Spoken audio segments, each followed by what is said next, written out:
This is Dan Jurgens, and if you want to have a good time, keep listening to the Krypton Report. Jason J. Lewis, the voice of Superman on Justice League Action, and you're listening to the Krypton Report.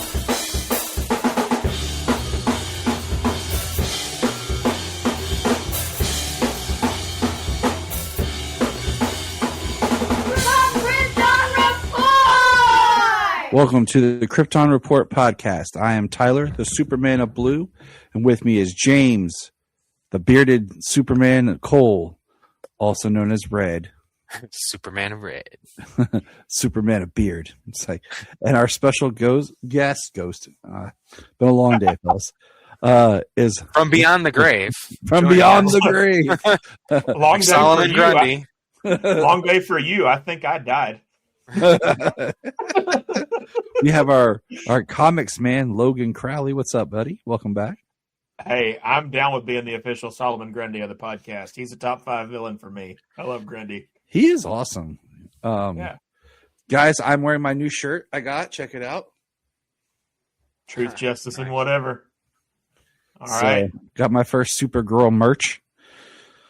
I was like, yep, we'll get me a new shirt. I'm addicted to buying these shirts since Amazon has a DC store and they have a direct licensing and they can send shirts that are in tall sizes. I can actually shirts that fit the best. So I'm a little addictive. Oh yeah, I'm in the same boat. Having shirts and pants that are long enough is a constant battle. Chania goes, Tyler, you keep buying yourself shirts. I'm like, yeah, Chania, but I can finally find shirts that fit me. She goes, fair. I'm like, yes. So, but hey, we got some news today. You guys ready to chat news as soon as my look at this. James is rocking with the Superman shirt, and Logan's got a really nice Superman shirt. Yeah, my wife knows how much I specifically love the Golden Age, so my Christmas this year was rampant with Golden Age Superman clothes that she found from all around the internet. This is one. That's awesome. Nice. Looks like he's breaking out of the white space. Oh yeah, it's one of the best covers ever, and I don't know how much this is going to show up on camera, but just for me personally, that's my favorite version of the Superman symbol. Except maybe the Fleischer one that might edge it out, but this I feel like this one does the best of looking like an S, but also an alien symbol, which is funny because that was not nearly an idea when this was his chess logo in the 40s. They hadn't considered that, but I think this is the best blend that they ever did. That's cool. I can respect that. I like the Fleischer because I like the black, but I've also really gotten. I really like Melissa Benoist's Supergirl symbol a lot too. The way they did it.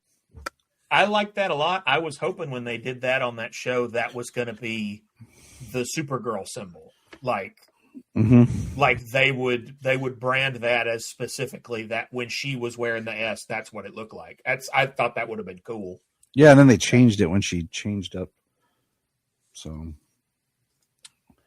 I like we talked about, James and I talked about this before, like how when merchandise and stuff to make it Supergirl, they'll make it pink.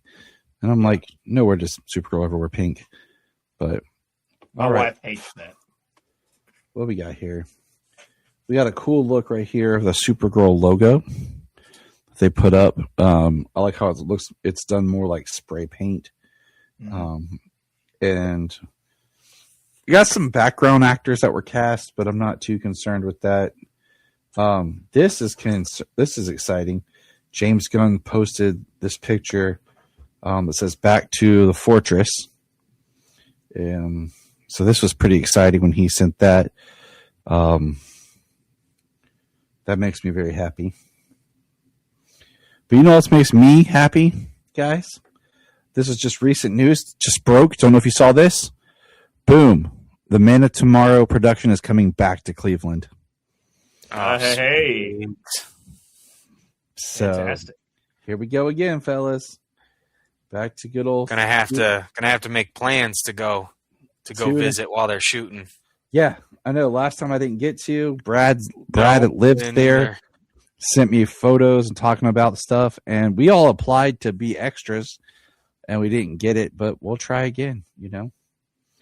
Let's see. You got to find some way to work into the application. Like, I have one of the longest running Superman podcasts on the internet. That's true. Mm-hmm. Hey, continual. Okay, yeah. I don't take breaks. And I'm planning up to 2030 right now. That sounded like you were going into a wrestling promo. Yeah. I don't take breaks. Day in, day out, in this ring, on this mic. Right. I'm right here, right now. Who's coming? Oh my God. It's Case Aiken with a steel chair. Anthony Desiato drops down from the rafters with a bat.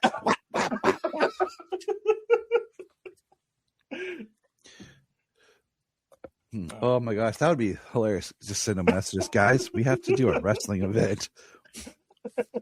Why? I don't know. It just happened, fellas. It just happened. They bring a ring to Celebration every year. You guys could make it. Oh my gosh, they do. I remember seeing that. So it's reported, like we talked about briefly, that Maxima may be in Man of Tomorrow, and they're going to take some inspiration from Panic in the Sky.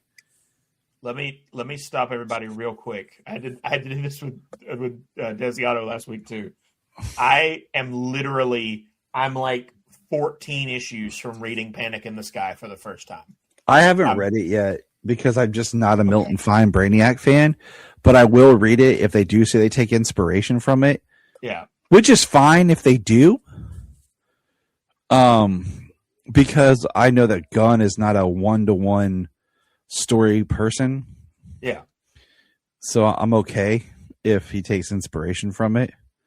So I just think it's funny that like I'm so close to reading it for the first time, and it feels like God is coming at me all of a sudden. Like like Desiato invited me to the Brainiac episode, which was awesome. I'm honored. I'm glad I got to be on it. But at the same time, I was like, oh, this is a minefield of Panic in the Sky spoilers. And then I got through it and I was like, phew, all right, nothing to worry about. And the next day, all the reporters were like, next movie's Panic in the Sky. Every nerd channel on the internet is going to talk about Panic in the Sky every day.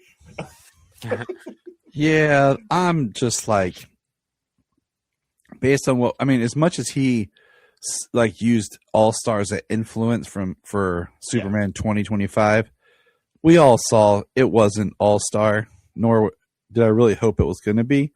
So him making a reference or pulling elements from something, I'm completely fine with. I don't have any worries right now.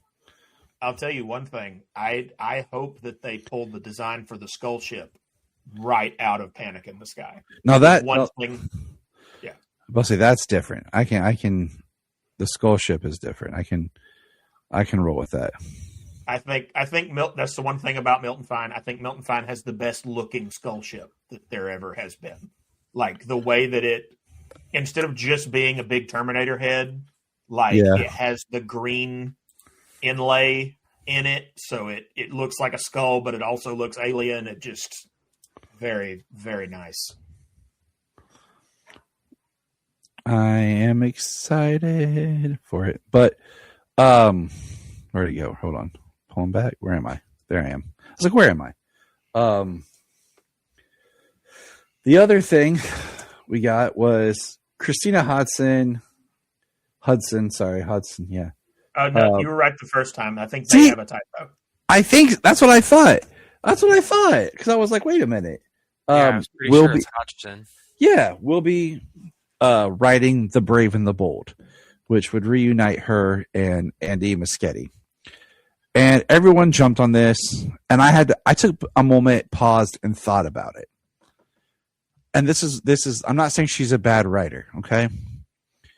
She wrote, if we're going to talk DC, Birds of Prey, Batgirl, and The Flash. And I had to think about this for a little bit, okay? The Batman scenes in The Flash are well done.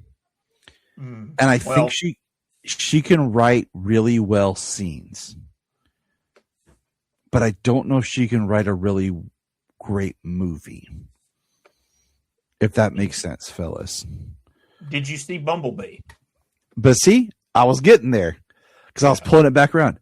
But then there's Bumblebee, which I think is the best Transformers movie. It starts good. It starts strong. They really were trying to reboot the series. I enjoy it. John Cena is awesome in it. And I really think that that's kind of the saving grace for her writing. I think Bumblebee was really great. But, you know, as far as DC stuff goes, I think there are some great scenes in The Flash. Well, when it comes down to it, how many people how many elements had they put in there that she was kind of like made to blend together, and that down to the Flash, and true, and that's what I'm saying. How scripts kind of, especially when they go hand to hand to hand to hand to hand, for directors, over and over the way that the Flash did. Well, I mean, they rewrote it and everything for her, or she rewrote it for Muschietti and everything on a new script. But the Flash, yes, was a mess because they kept changing and adding but all I'm saying is I have faith in her to write something good. I think she has it in her, and yeah. And also my other kind of takeaway thing is you can be a great screenwriter and write killer scripts, great stories. But then the director can come in and do something different and just really change it all up. Well, and that era of DC, what I was going to say is that era of DC is so meddled with.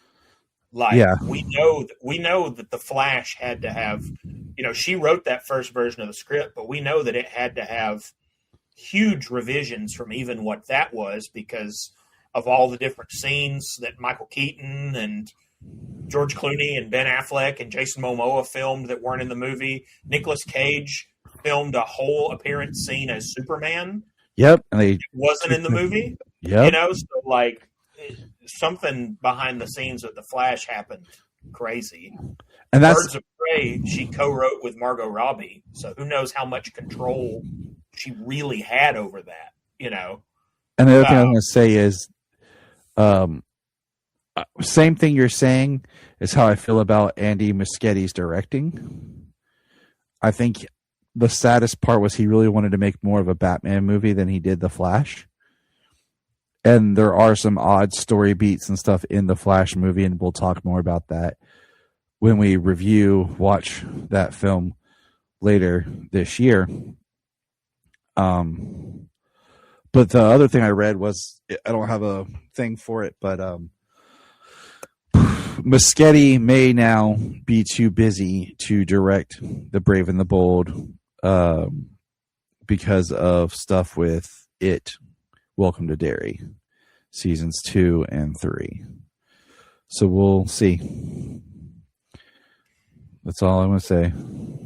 Yeah, that's one where I put a lot more blame on him than I put on her. Like, because the first It movie is good, but the second It movie is bad. And The Flash, it wasn't 100% his fault, and there are good parts. But if I'm going to decide who I think can interfere with the course of a movie more, a writer or a director, I definitely think it's a director. Oh yeah, because most of the time the writer will write, and maybe they keep them on set.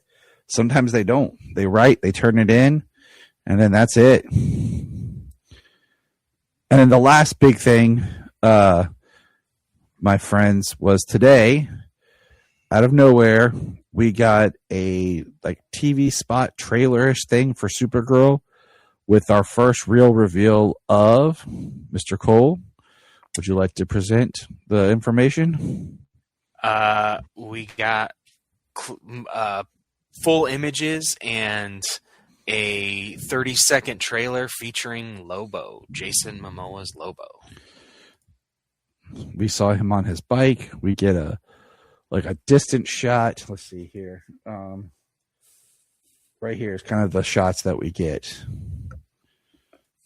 A distant shot of him on the bike with a cigar, a medium shot, a close up. So we actually got a couple today. So there was the initial one, which these images primarily come from, which Jason Momoa and James Gunn revealed, and it said,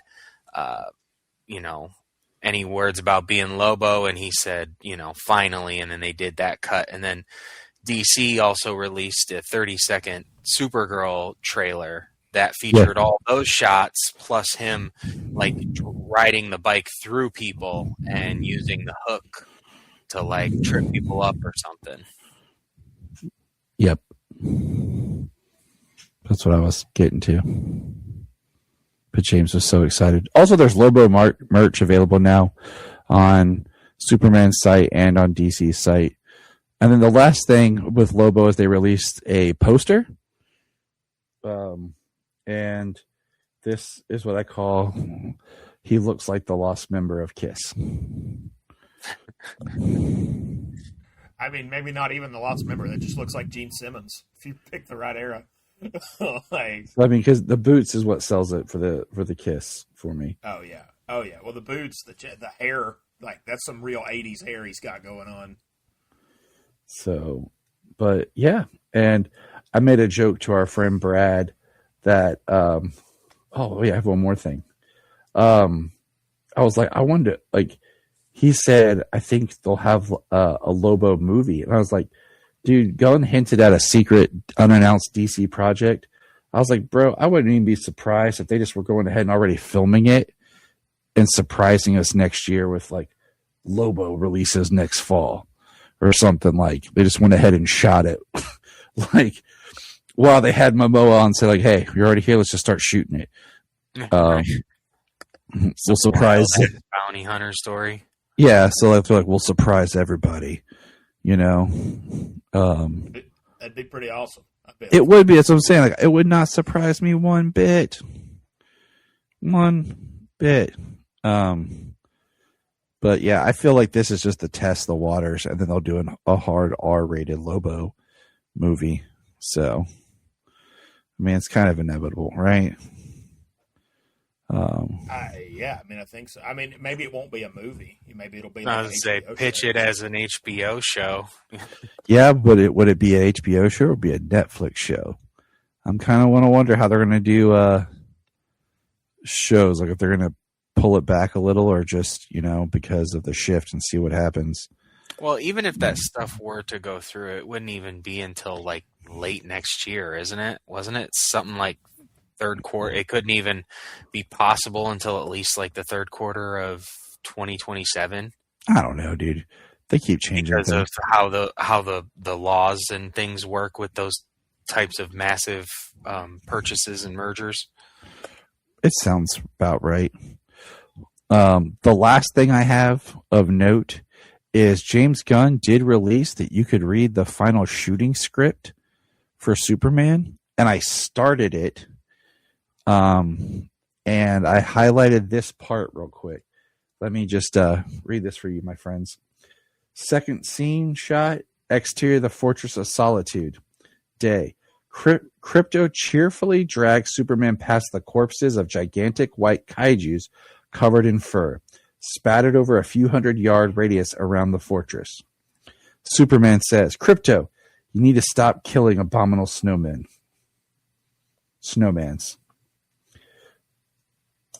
Just gonna say that explains the abominable snowman toy that's out Walmart. That would have been a really messed up scene to see so early in the movie. I'm glad that they did not film that. I think they filmed. I wouldn't be surprised if they filmed it. There's a number of scenes that they've talked about that ended up on the cutting room floor that I think were sort of the impulses James Gunn has that we were all worried about. Yeah. that he filmed and then had the presence of mind to take out. That was one. There's one where Lex makes Vasily Gurkos roll around in Molly's blood to soak it up before it gets on his shoes. That I'm glad wasn't in the movie. Yeah. That would have really, I would not have enjoyed them making it. I thought that scene was amazing. Yeah, it was very well done. And I think making a joke out of it would have ruined it. So good call cutting that. But the one that I hate that they cut. How do you guys, are you guys okay with strong language on the pod? Is that, you want me to try to? We try not to, but okay. Well, I won't say it then. But there's a joke that they cut from Guy Gardner. Everybody should try to look up after this. It's a little spicy, but it's pretty funny. all right, word. Okay, we'll look that up. Yeah, my philosophy is, if I'm making a Superman podcast, it should be accessible to everybody, and I want to have something where parents can, listen to it with their kids around. I don't disagree. That's why I just double check first. You never know.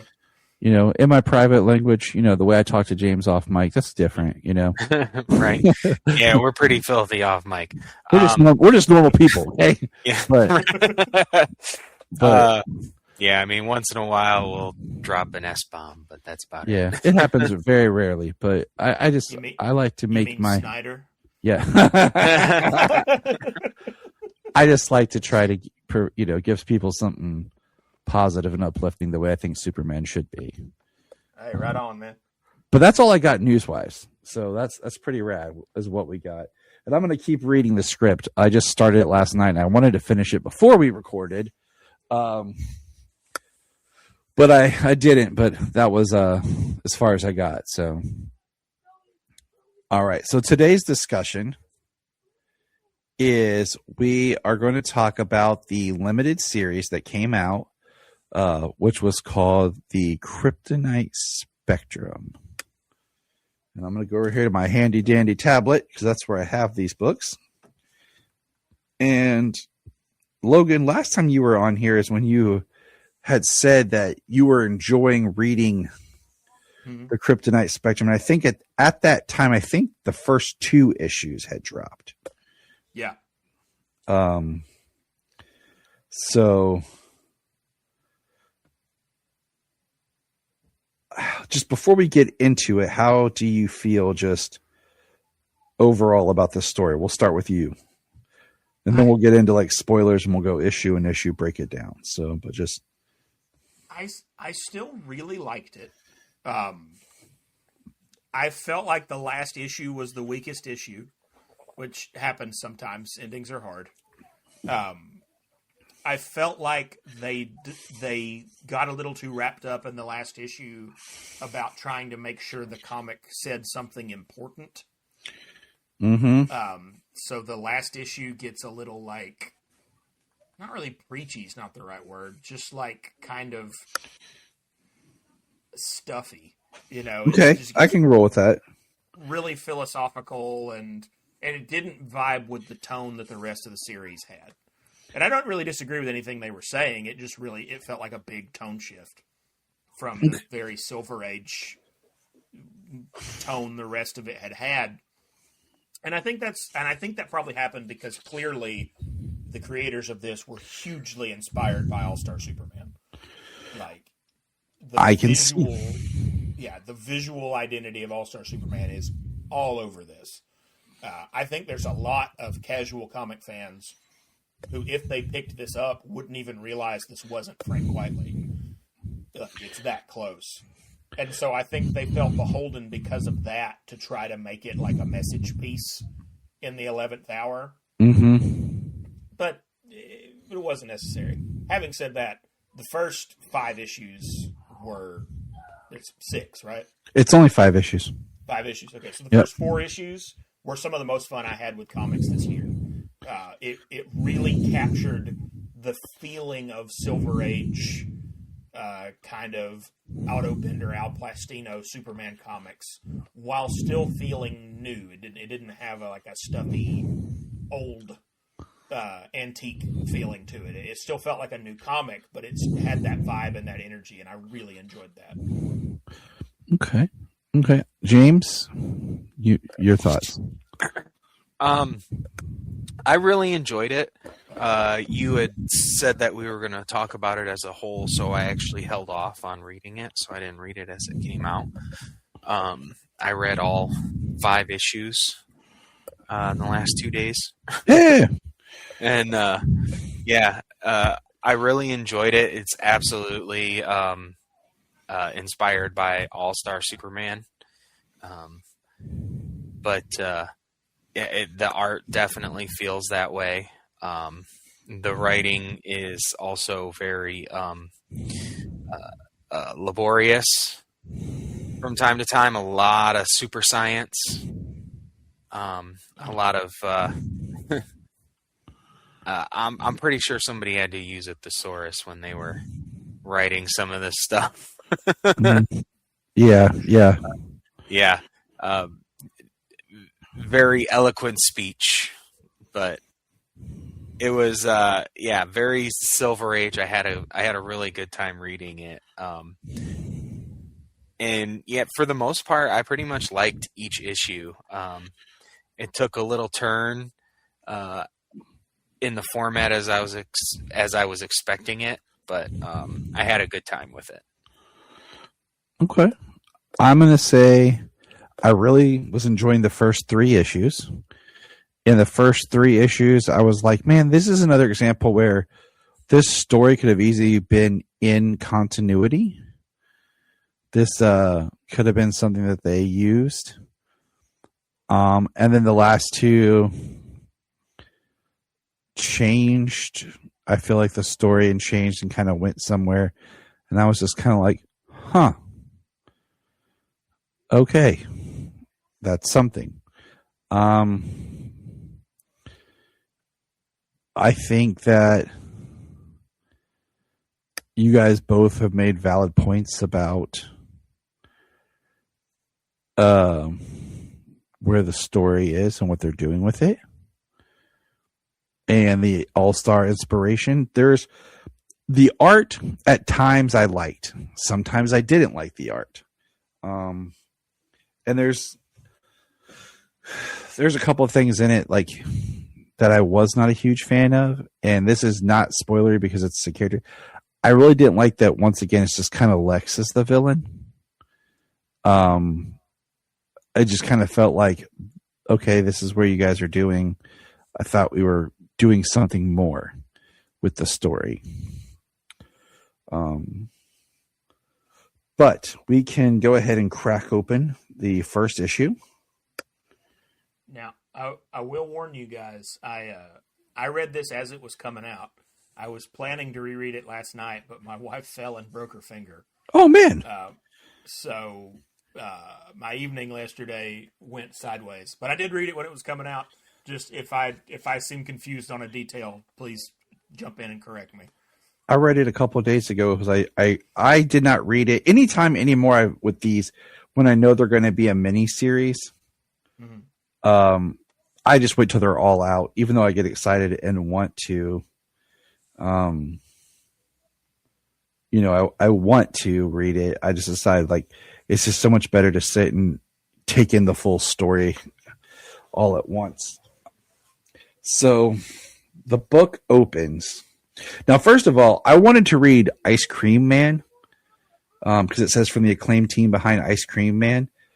Our friend Brad, who's been on the show before, he told me to read it. It's on Hoopla, and I actually got it from Hoopla, but then I just never got around to getting a chance to read it. But I wanted to, just to kind of see what this team does. So hold on a second, guys. My dog's barking real bad. I think it's Crypto. Hold on. I'll just put it on pause. Everybody want to take like a 5-minute break? Get some water or something. That was a good 5-minute break from us. But yeah, I meant to hit pause before I said all that fun stuff. But yeah, anyways, back to our story. So basically, Superman's talking to Bot 27. And the bot design, what do you guys think about the bot designs? They're just a pentagram with legs and arms. They're okay. They do what they need to. You know, I don't have a strong feeling about them either way. I mean, I thought that the bot was kind of just going to be like a space probe bot, that not all of them were going to be the same thing like that.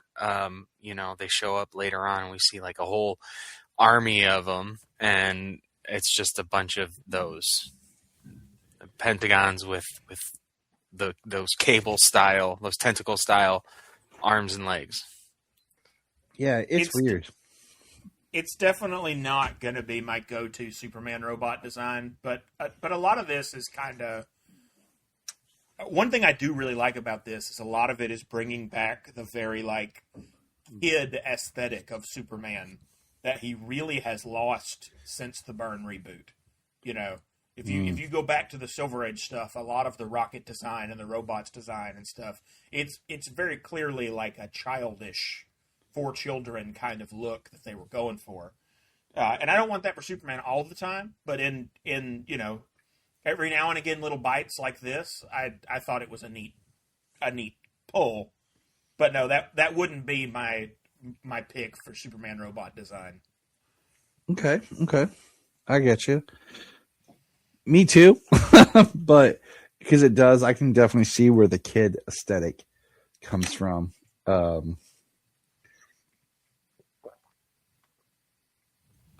All right. Now, Superman states, you know, he names 4 kinds of kryptonite that exist right at this time. Green hurts, red makes me angry, black splits my brain in two, gold robs me of my powers. No mention of blue. And at this moment, is there any other color kryptonite that you guys can think of that's used a lot? There's pink, but which does end up getting a shout out before the end of the series. Yeah, but that's a rare one. Yeah. See, now I will say though, there is a fair argument that blue might not actually count as kryptonite because it was originally created by shooting kryptonite with the Bizarro ray, right? So it's not really pieces of Krypton. It's Bizarro clones of pieces of Krypton. I can see why Superman wouldn't include that. Okay, I can take that argument. You know, with all the reboots and rehashes and, you know, crises we've existed through. When it comes to blue kryptonite in most of my reading, it's not. I actually haven't even come across like any blue kryptonite in reading. I've only ever seen it in other media. All right, everybody. This is our what we have to find out. We'll do some digging. So I know. I mean, I'm sure Logan. What Logan is saying about it being Bizarro pieces, but I just know that in other media, I've seen it used. You know, obviously in the Smallville version, and then for a version of Ultraman where it was kind of like his green kryptonite. Yeah, and then I'm thinking, you know, red kryptonite sometimes is not even a real piece of Krypton; it's synthetic. Right. And I was just talking about that's the first origin of blue kryptonite. No, you're good. Stuff, you know, there's no, that's good. Actually, I didn't know that. Yeah, and that's why I'm saying like there's been so many reboots and, you know, cosmic shakeups and stuff. What's the history and canon? I'm trying to find something here, but maybe it is, maybe it's not. Who knows? So that explains that. I'm okay with that. Now, I've always looked at kryptonite kind of like this. This is my personal, I guess, headcanon. It's irradiate pieces of Krypton.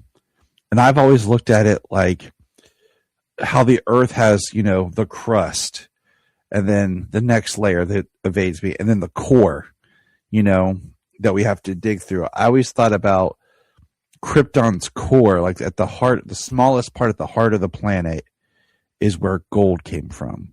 And then green's the most because that's mainly what the top level of the planet's surface.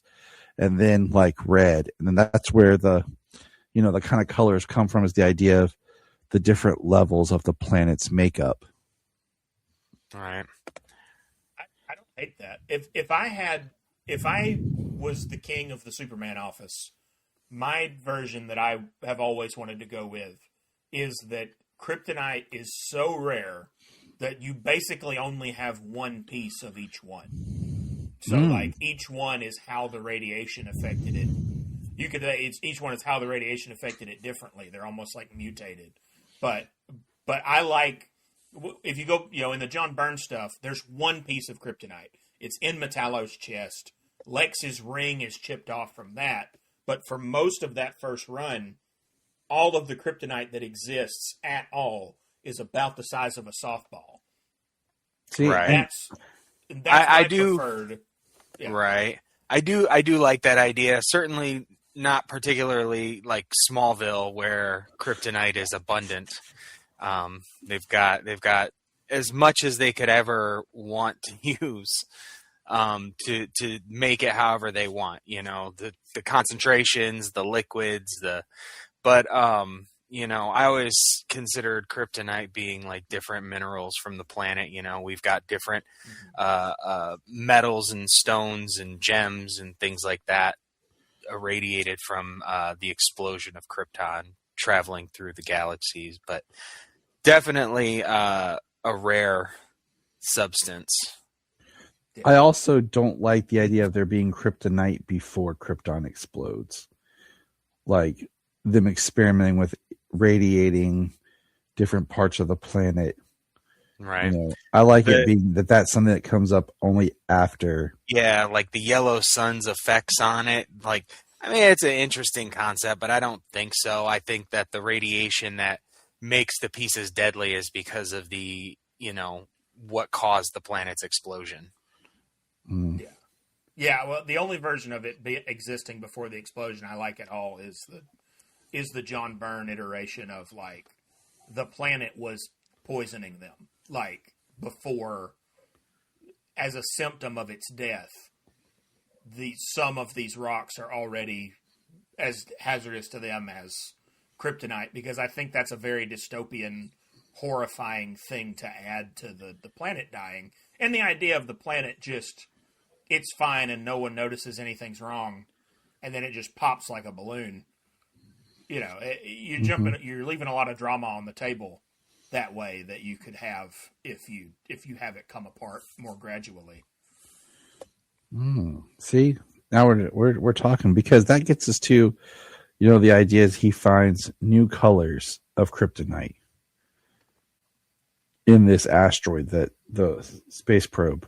And of course, this is the part that kind of like, we have Lex. And who's working with Lex, guys? Emil Hamilton. This drove me crazy. I was like, what? So there's nothing. Go ahead. I was like, oh, are they going to do some kind of thing where they have an arc for Emil Hamilton? But not really. I mean, this could have been anybody. This could have been Dr. Otis. I don't know why it's Emil Hamilton. It was like you pulled a name. I will say, though, while we're on this page, I love this Lex Luthor design. I had never thought about it before, but Lex Luthor with no eyebrows, not only is it creepy, but it makes a lot of sense with the Silver Age version of, like, the lab explosion irradiated all of his hair out. I'd never thought about before, but of course, why would it stop at just the hair on his head, right? Mm-hmm. He no eyebrows, no eyelashes. That makes more sense, and it gives him a very unsettling, creepy appearance. Again, not what I would want all the time, but in this isolated version, I think it's really neat. And I think there you have it. Like, little things as I'm reading it, that I'm like, oh, okay, this is getting more and more like, like you just said, like it's proving more and more like it is its own isolated thing compared to a story. But there's this line where he's talking about the LexCorp satellites have like a 15-minute delay, and he says your 401k has already been zeroed out and your office is being emptied as we speak. The pictures of your family property of LexCorp will be disposed of, but by all means continue. And he says, I'm only 2 years from retiring. Retirement is an exit ramp taken only by the meek. So that tells you a lot about how this Lex sees himself and everything. Right there. What you guys think? Well, I mean, that's just evil, getting rid of somebody's, like, he didn't, Superman found the asteroid before Lex's satellites. Like, that's all there is to it, but he just blames it all on him. There's no excuse for it. And, to fire him and then, pretty much destroy his life at that point. Yep. Yeah, it does though. I mean, this whole thing, there are some moments in this where I do feel like the writers are, this is going to sound like strong language. I don't know how else to say it. The writers are phonies a little bit. Like, a lot of this is an homage to older comics, but it feels like a very Googled homage, not like an understood homage. Like, you have a very cartoonishly evil Lex Luthor here, and they had the idea with the eyebrows, which I did remember a second ago. They actually got that from All-Star, because in All-Star he draws them on. And you see in that one moment in the prison his eyebrow gets wiped off and he draws it back. But you also, this is clearly like a billionaire Lex, which for all the other Silver Age stuff they have in there, if it was truly that iteration of Superman, you wouldn't have billionaire Lex.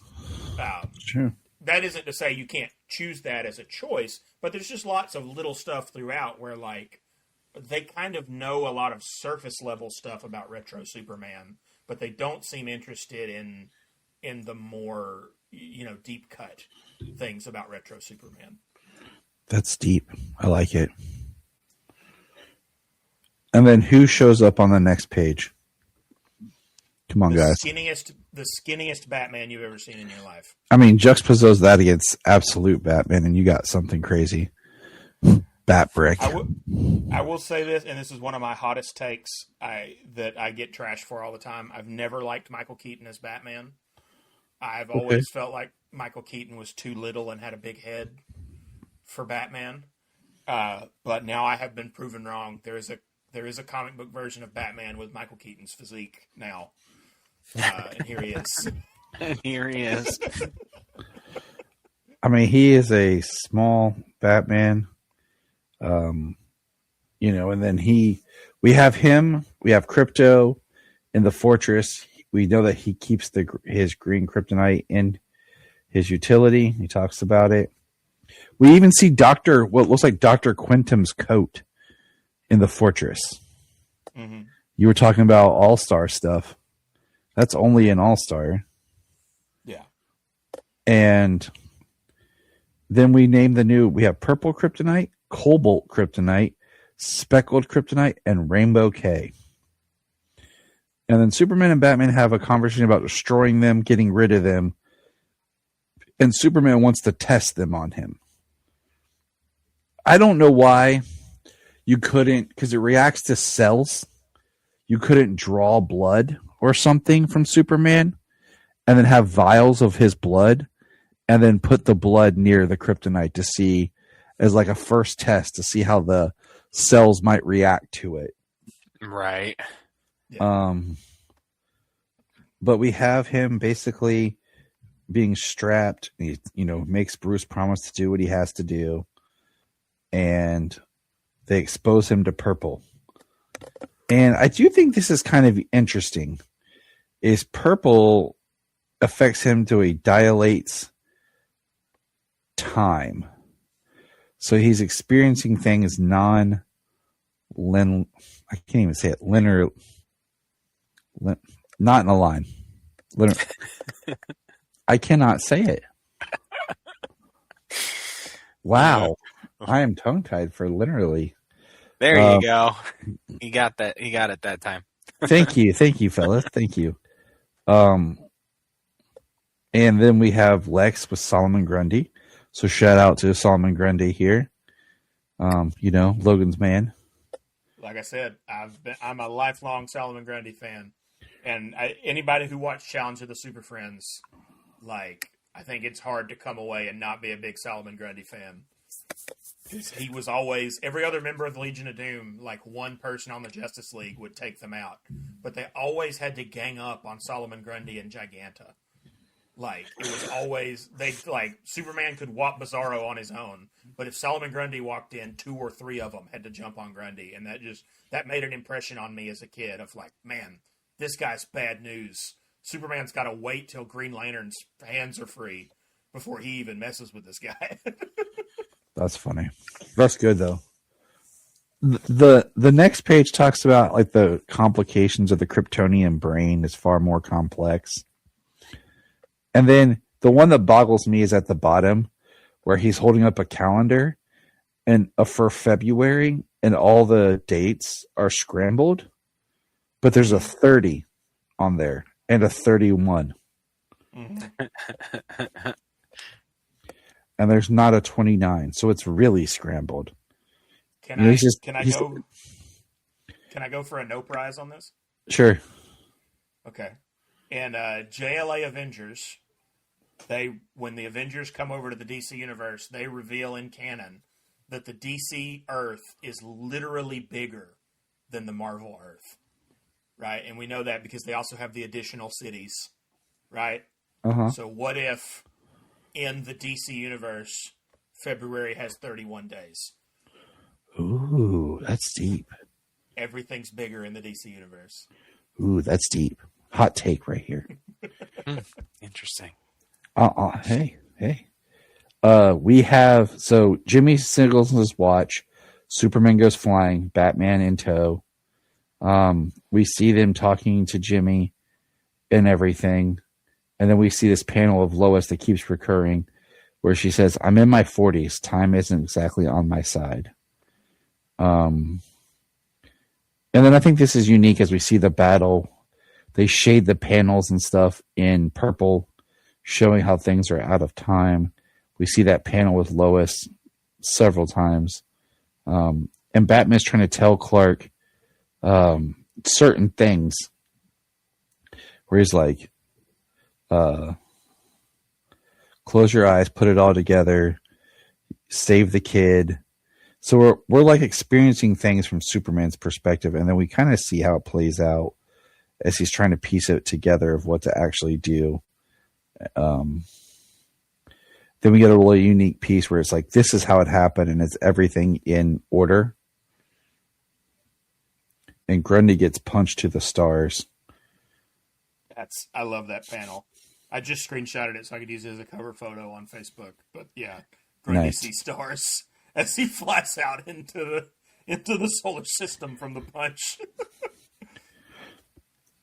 We have Clark talking to Lois, and I was trying to figure out if she knows he's Clark or just Superman. And the way that where they are in their relationship in this is interesting. I don't know how I feel because I feel like she's very withdrawn from him. Well, it's a riff on that on the classic Silver Age, Bronze Age Lois and Superman dynamic where they're an unrequited love. Since you've said the All-Star thing, I see it more now, and I really wasn't thinking it when I read this. But now I see it as someone trying to do their own kind of All-Star. Yeah, well, I definitely think this is, you could easily read this as a sidequel, more than a sequel, I guess, to All-Star.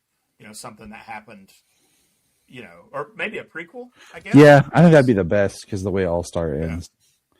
Hot take: I'm not the biggest All Star Superman fan. Really? Yeah, I mean, and in All Star they can't have children either.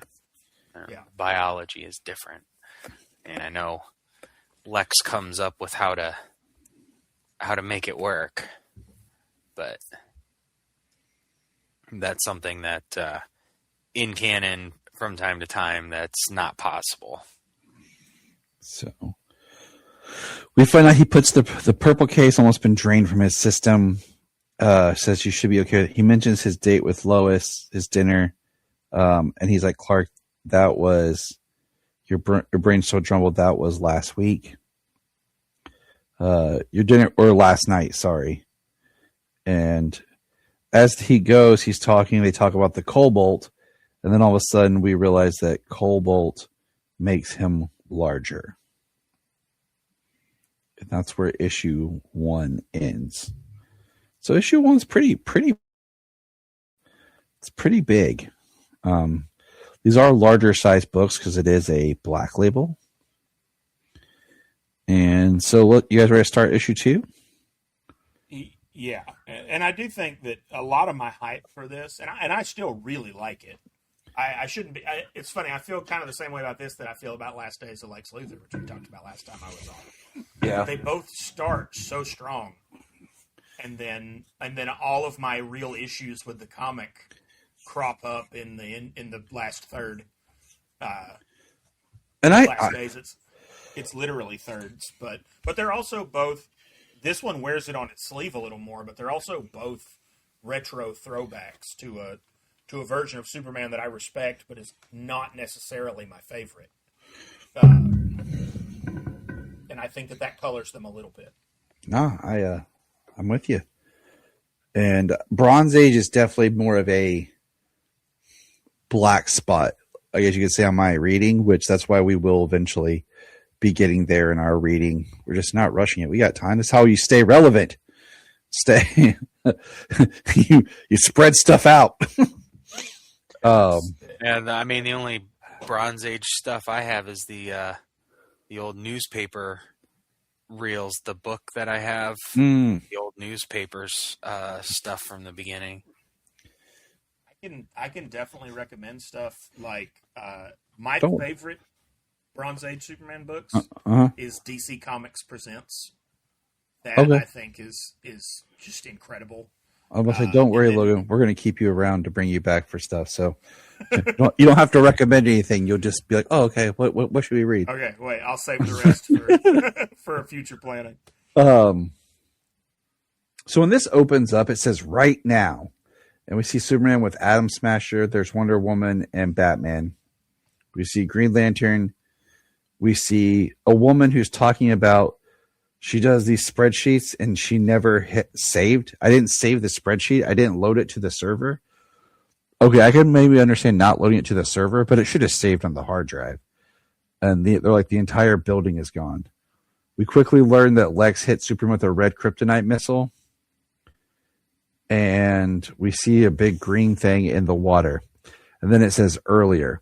I'm not a fan of stuff that does this in shows or whatever when they kind of do this. James and I kind of talked about this a little bit when we watched that episode of Supernatural where it starts with Dean getting arrested and hurting the girl, then it like jumps back and we find out it's a shapeshifter. I'm not a fan of that at all. In media res beginning. Yeah. So we go back and we see that Clark is growing, and they talk about his molecules as he's talking to Batman. He's 100 feet tall. They're not sure what to do. And then he eventually busts out, and they make some Alice in Wonderland jokes because he busts out of the fortress. And I thought the Alice in Wonderland references were adequate and good. But yeah, Clark calls himself a kaiju. And then he says he's just going to tell people, in Metropolis, we'll see you downtown. I'll let people know what's going on. They'll be okay with it. And then we see these, the people as he's giving a whole speech about why he's bigger than usual. I've been exposed to something called cobalt kryptonite. And then Lex is watching, of course. They have Chemo. Do you guys say Chemo or Chemo? How do you pronounce his name? I usually say chemo, like chemical. But Yeah. I guess it might be I always chemo, did chemo because of the radiation. Yeah, you guys So might be right. I might have been saying that wrong forever. Or it's one of those, like me and Desiato talked about, the whole like Lana versus Lana. And Cara like, and Kara. yeah, and that one too. So and the all-time Mixelplick, Mixius Pitlick, which is one that irks me because people love to correct each other on that, largely because of the animated series. But if you go back to the Golden Age stuff, they used to move, like, the whole point of the name is that you're not supposed to be able to say it out loud.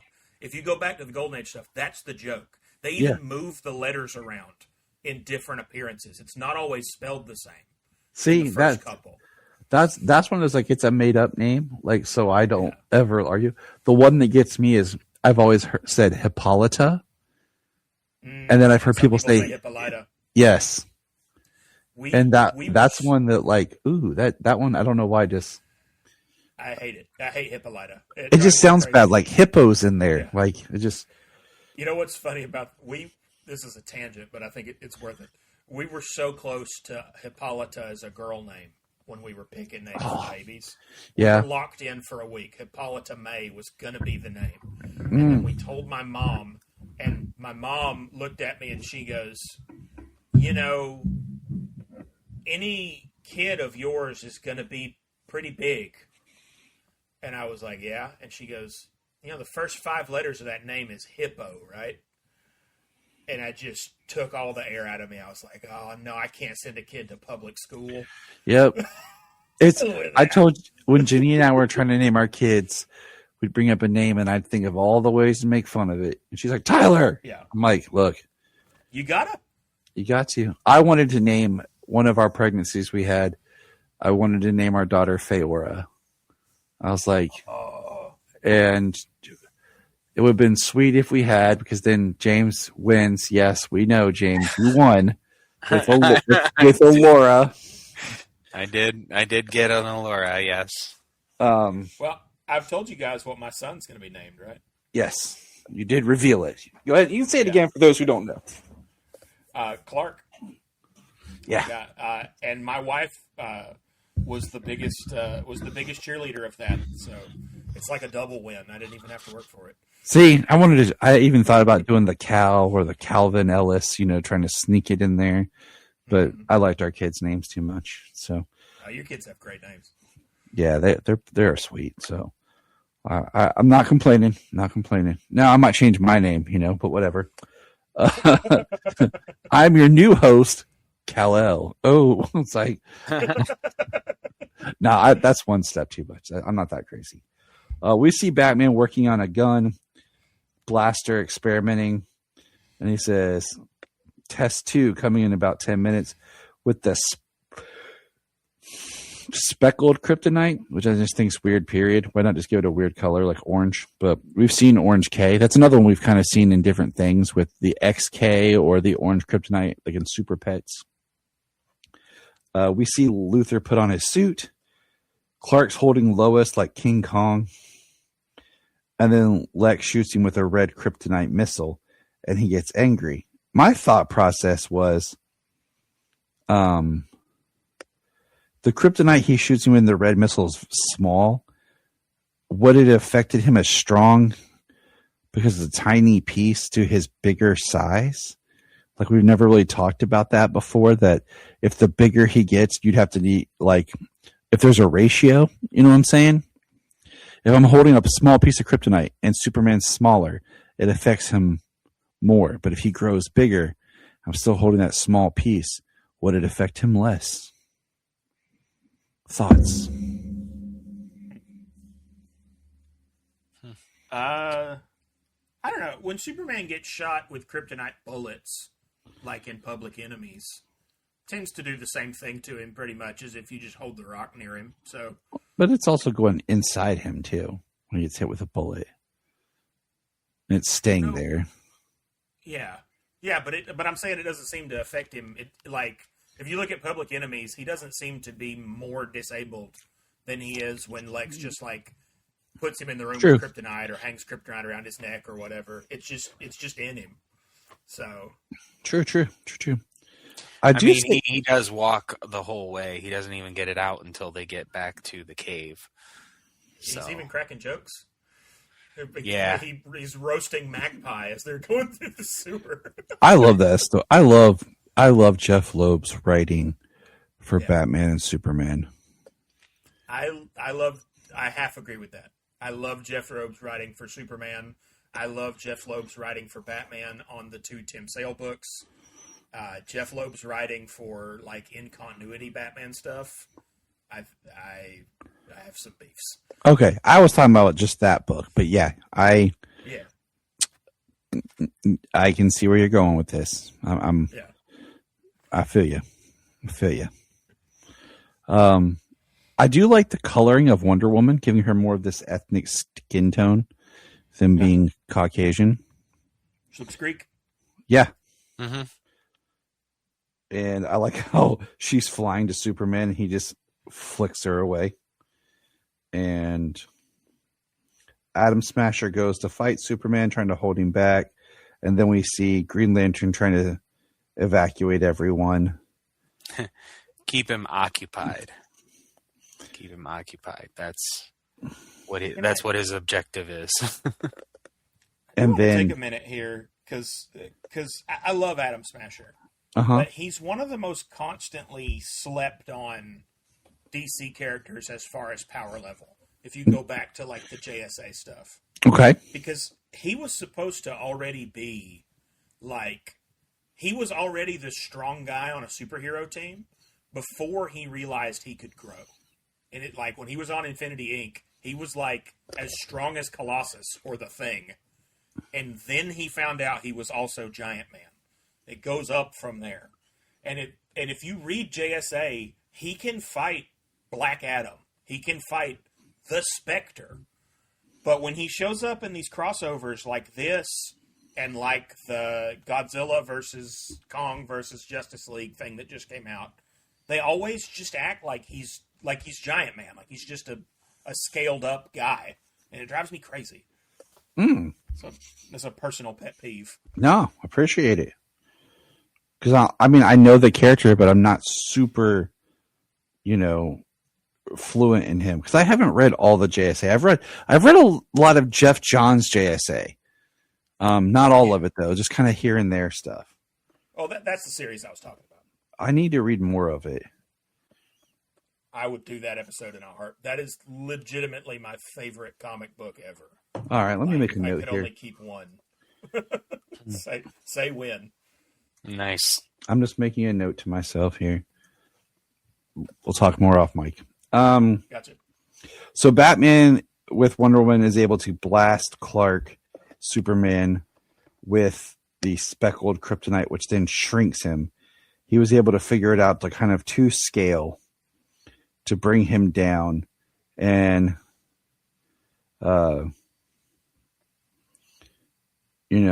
trying to look at, he brought him down, but it also, I guess, took out the red too.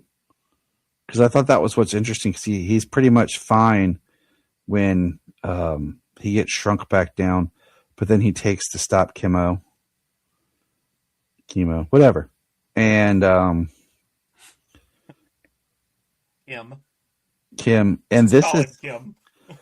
Big green thing. And basically he drinks chemo. Like he drinks everything inside of him. And the combination of the speckled kryptonite, chemo's liquid body, who knows what the radio mixture could be to a person, to an alien, and it turns him into a child. Where it says Captain Marvel, Captain Superboy. And then, holy gee whiz, is that Superboy? And everyone's staring as Superman is now Superboy. What did you think about that ending? I mean, that ending, this ending and this next issue, just as far as the premise, makes me wonder if I picked up a genie lamp at some point and didn't realize it. Because this is like a dream. Captain Marvel meeting Superboy is like a dream set up for specifically me. And probably also Case Aiken. Case Aiken probably also be really excited about this. But after that, I don't know that I can think of too many people for whom those two specific characters meeting is something they'd be super jazzed about. Did you, just out of curiosity, did you read was it Shazam number 19 or Shazam number 20? I'm trying to remember. Of the recent run where John Kent, Superman, Super Son, shows up. No, I have that saved to read because you had brought it up before, but I haven't. I was waiting to see if you were going to do an episode on it. I was kind of saving it for that. I just kind of commented on it when I had a little rant about we have a problem with John Kent of just the things that they're doing with him. They don't know what to do. But just read that, and then we'll get back to okay. That's a good issue. Because I really wish they would have made that more. Yeah. And got into it. But so this is fun. It starts, and there's even like an Easter egg in the back. We have Wiz Comics. It looks like it has the Captain. He's calling himself Captain Marvel, first of all. Let's throw that out there. Mm-hmm. That in itself is a throwback. That's part of the genie wish, by the way, because I'm if we're forming factions on what his name should be, I am very much a diehard Captain Marvel over Shazam guy. I understand it though from like a marketing and everything about trying to name a character.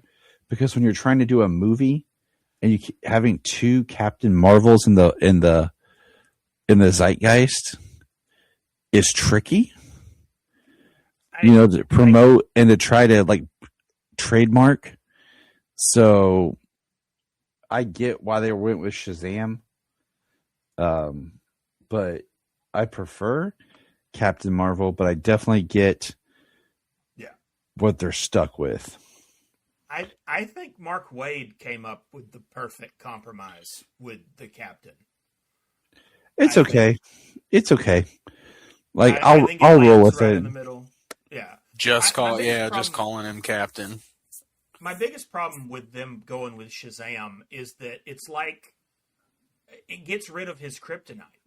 Like Captain Marvel's biggest weakness was if you could trick him into saying his magic word. Right? And then he turns back into a kid. If you in making his name Shazam, they made it where he had to say it with intent for it to work. And it just removed, what was a table leg of that character up until then. There's a lot of other stuff about the Jeff Johns New 52 Shazam reboot I don't like, though. Like, it's too dark. It's too weird. It's a different episode. But could be a fun one. Yeah. So we have them playing this game where it's funny because you look at the pieces on the board and there's the Flash, Batman, Aquaman, Darkseid, Captain Marvel, and who do you think that figure is? The green one that's on the ground that's turned over. Kryptonite Man. I choose. It seems like it could be.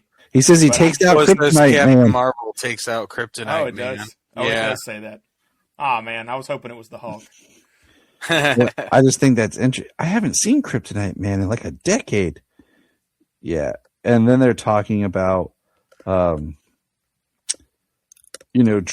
and I like this where they talk about drawing things out, and how good of an artist are you, Superboy? And he talks about art therapy.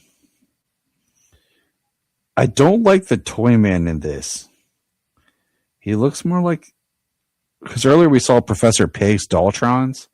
He looks like a Dolltron mixed with like a puppet doll. Like I don't know. It doesn't say Toyman to me. It seems like pedophile little boy.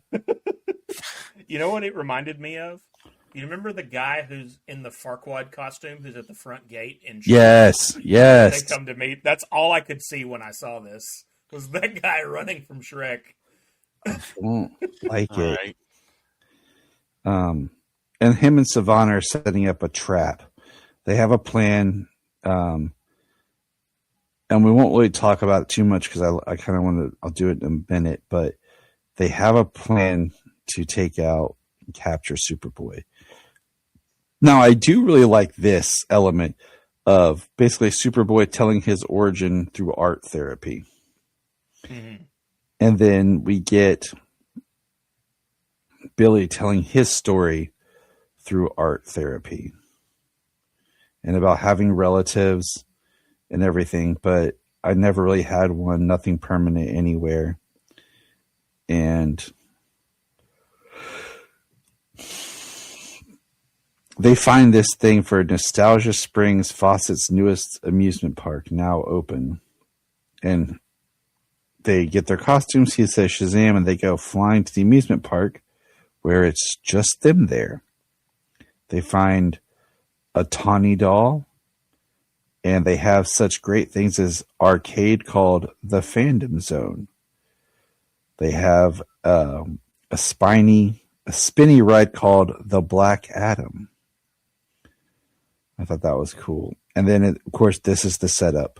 The amusement park with Bizarro bots. And I do think, I wonder if it's on purpose. You know, in the Triangle era, there was an evil amusement park team up between the Toy Man and Kilgrave, who was the little person scientist that Superman fought sometimes in the Triangle era. I wonder if this with Savannah is supposed to be a little reference to that. And then we also, when they were doing the art therapy, where the writer's real fandom comes from hung out a little bit again. Because like I said before, with it being very shallow Silver Age references, you have a classic Flash Gordon knockoff Jor-El, as was the original Jor-El design from the Silver Age. But if you read what's going on, they are talking about Brainiac being an AI built on Krypton that turned on them and caused the planet to get destroyed, which is the animated series. So, like, good catch. This whole comic is like it's kind of disguised as this era they want you to think it is, but it really is 2000s. Another one I just thought of, Black Kryptonite splits him into good and evil in this, which it does not do in the comics, but it does do that in Smallville. Yep. So like a lot of this is pulling from, 2000s Superman fandom, right? They probably would have been kids in the, like little kids in the 90s when that amusement park story I was talking about came out, or those would have been the comics that were in the back issues cheapest if they went during Smallville to buy comics. There's a lot of deep cut references to that era of Superman, but disguised as the Super Friends or Otto Bender, It's smart. It's very wise of you to point out these things. See, this is why we keep you around. For the vast comic book knowledge that we don't have. It's like one of those things, like, I am humbled to say, like, I don't know everything. Okay. I like to read a lot of comics, but there's always more than what I can read, And so I'm never claiming to know everything about it. I do watch a lot of stuff though. Well, I got to cheat. My dad, when I was a kid, he was a pro wrestler. He was a traveling pro wrestler, and when he was in town, he worked at the Fantasy Factory, which is the comic shop that's still my local comic shop. So that was the first memories I have. That was his situation. So I spent more time in that era at the Fantasy Factory than I spent at my house. I learned to reading comics, and the reason I'm so partial to Superboy. And the reason that, unlike a lot of other people who started on Byrne Triangle era Superman, I don't have a problem with Superboy is because the first Superman stuff I was reading, I was 5 or 6 years old, alternating between the mullet Superman stuff that was kind of new, right? Mm-hmm. And the reprint, and not reprints, but the old back issue Superboy comics that were in the box. The cheaper ones of those I was allowed to read as long as I was really careful with them and put them right back in the box. So I got kind of an unfair leg up in that regard of things. Yeah, we love it. We love it. It is kind of cool though.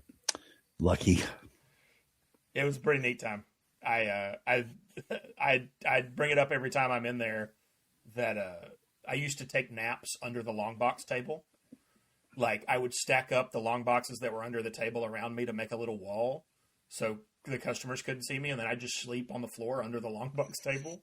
But every once in a while, somebody would really get to digging, and they'd pull out a long box and just find a comatose kid down there. Guys, I found a child. There's a kid in here. Report.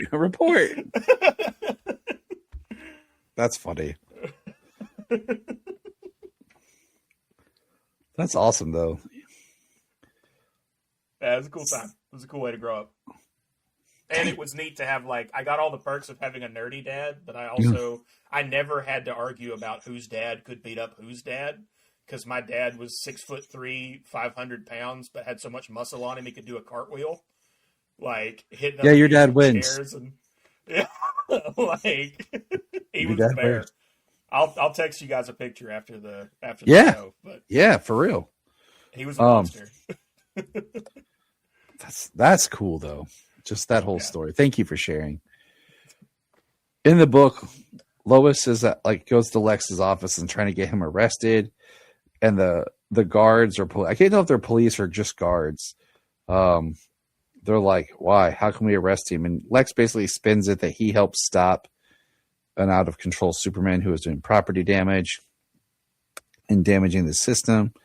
And everything. So, Lex is being slimy. We got Batman in the Batcave working on stuff, and he's looking at the rainbow kryptonite, and it isn't kryptonite at all. And this is where it starts to get turned. We're back at the park. We go through the Rock of Eternity roller coaster, which I would love to be on. We see the Wizard, which is more like the Jeff Johns Wizard. Like you were talking about, kind of a mixture of things here. And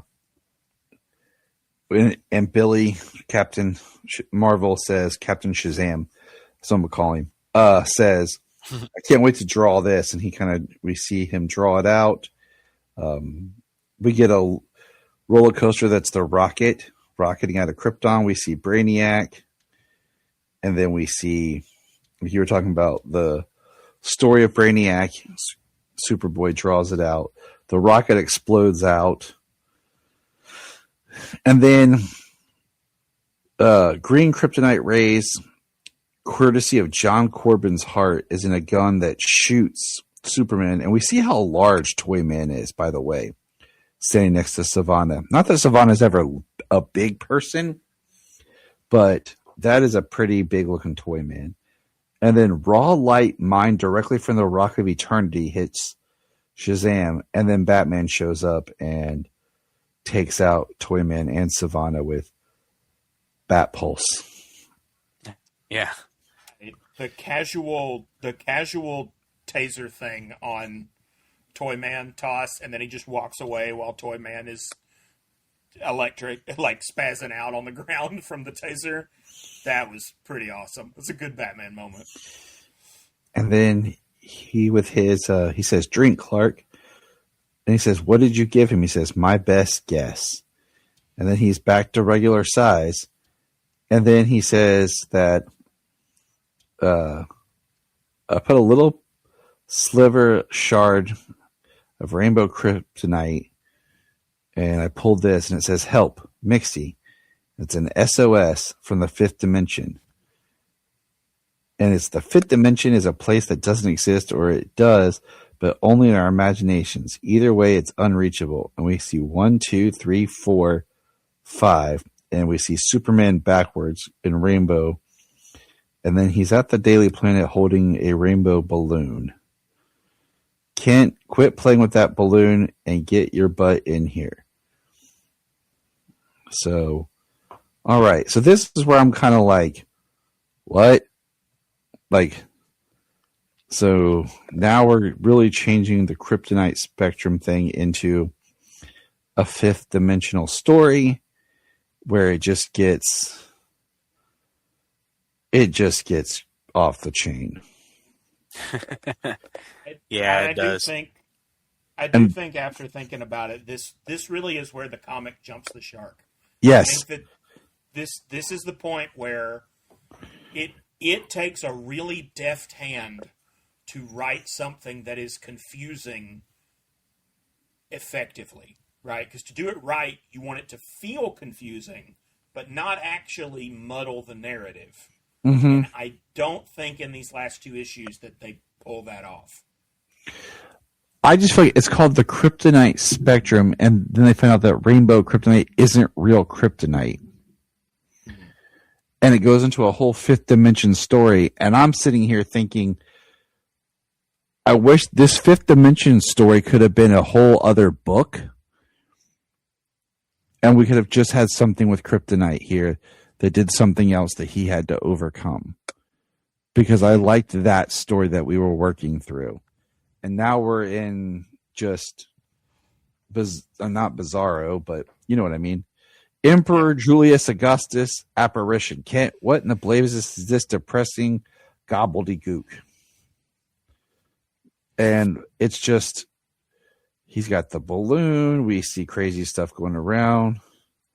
Everything Barry says is crazy. Yes.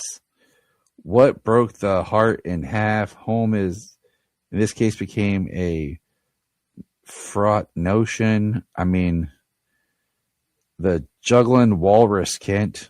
I like that one.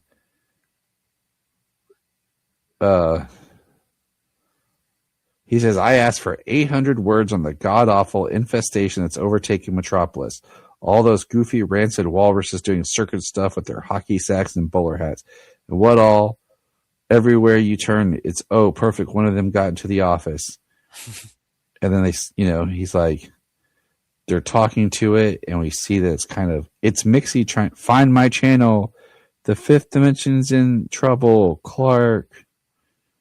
And then Clark stands up and his shirt's undone, and he says, your S is hanging out. For Christ's sake, son, button it up and get it together.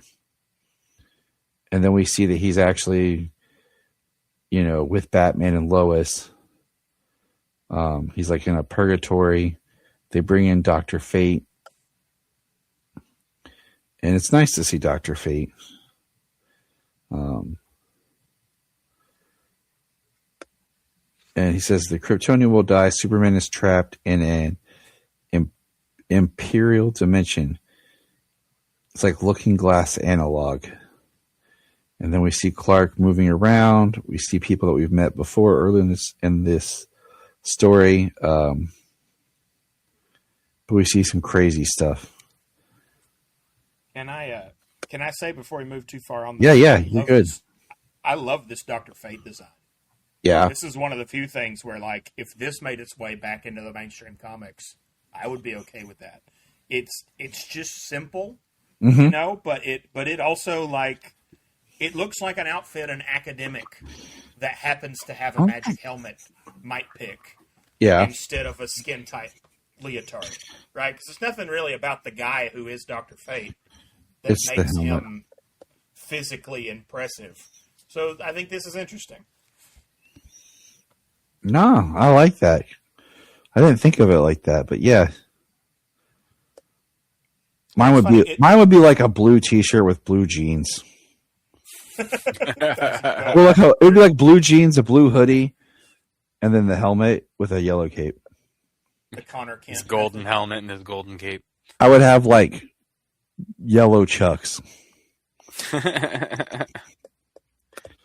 I really think, I don't know how much hunting clothes you guys have worn, but every time I go hunting, I have a thought to myself of like, damn, this is what I would make my superhero stuff out of, because it's all really waterproof and comfortable if you get the right stuff, but it's like, it's durable. You can, I don't know, I would never do it, but if you happen to slip and fall down a hill because you're hunting in Appalachia and roll 30 feet, your clothes are still okay.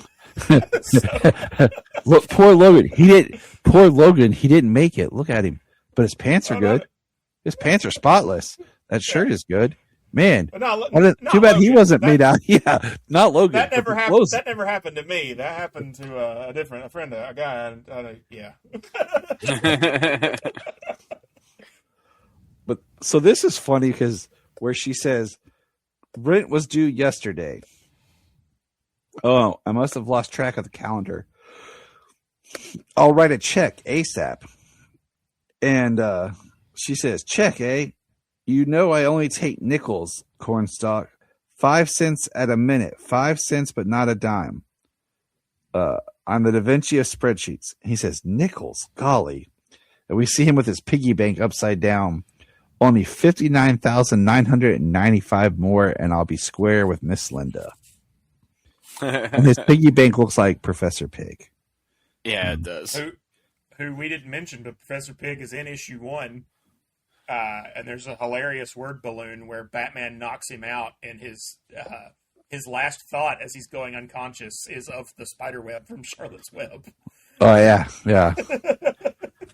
Well, he talked about taking a whole bunch of Seroquel, and that's a pretty powerful antipsychotic. Like it messes people up. And then he talks about burying his face in a mound of fentanyl. Yeah, that was a little disturbing. Yeah, before he gets gassed and he's seeing Charlotte's Web. Seems pretty par for the course for that character, though. Right. So we have Mixie jumping out of the TV, and then we cut back to Lex, and we see we have to bring attention to my favorite joke in this whole comic, though. Okay. I didn't remember until just now. Sure. One of the channels that Clark goes to, there is a woman holding 2 sweet potatoes. She says, I don't remember where I got these. I must have yamnesia. I don't think I caught that when I read it the first time. It was a funny pun. I like it. I like the fish food. It says, wake up, Clark. Fate is calling. Yeah. Glub, glub. Glub, glub. All the little clues that he's just missing are fantastic. Mixie says, go to channel 5, will you? And he goes, says, this is channel 3, dummy, go up 2. And then that's when Mixie's able to get out. When we're with Lex and Dr. Dr. Hamilton. Yeah, I was like, why did I just freeze? It's funny because we see all the new colors, rainbow, prism. He's talking about them. He's the purple, the cobalt, the gold, and he's hooking them all up. And he's trying to, do something, right? We have subject 2, Clay Ramsey, a dispensable nobody, the perfect candidate for my refined approach. K incubation. He says, will it hurt? Not at all. You have my word. Regrettably, Ramsey's liver exploded during the process, and his collarbones grew out of his body in a truly horrific case of compound fracture. He says, Ramsey's wife has been calling the front desk every hour demanding information. He says, tell her the truth, doctor. Her spouse was nobly sacrificed to history in the name of Homo sapien preservation. He died a grotesque hero and inspired our final unimpeachable abortion protocol. Yeah, that just shows how much Lex is really doesn't care. These are important Easter eggs here too, because on the last page, K. Russell Abernathy, who he's talking about, that is the Kryptonite Man from the Kurt Busiek Superman run after Infinite Crisis. I knew I recognized that name, and I could not think about it. I couldn't. And Clay Ramsey is the New 52 Kryptonite Man. See, because there's a famous Golden Age story where Superman, something really smart that they did in the New 52 annual. There's a famous Golden Age story where Golden Age Superman throws a wife beater out a window. Okay. And what they did in the New 52 annual is Grant Morrison does that story again, but has the guy become the new Kryptonite Man. And so he ties it in as Clark learning a lesson. You know, this guy becomes a worse supervillain because Clark was so harsh to him, because he injured him so badly. And it's part of that Superman's progression from, like, his very rough Golden Age characterization to the more Silver Age characterization, where he's more calm and talkative and stuff like that. But just the fact that they pulled those two Kryptonite Man designs, one of which is from about 2006, 2007. The other one is from 2011. But they don't use the Silver Age Kryptonite Man design where he looks like a goblin. It is another example of, like, where these guys' fandom really lies, you know? Because not even the piece earlier that Billy was playing with doesn't even really look like a goblin. It just looks like a green blob. Yeah. I mean, I really don't, not to cast aspersions, I don't think they know what the original Kryptonite Man looked like. And there's nothing wrong with that.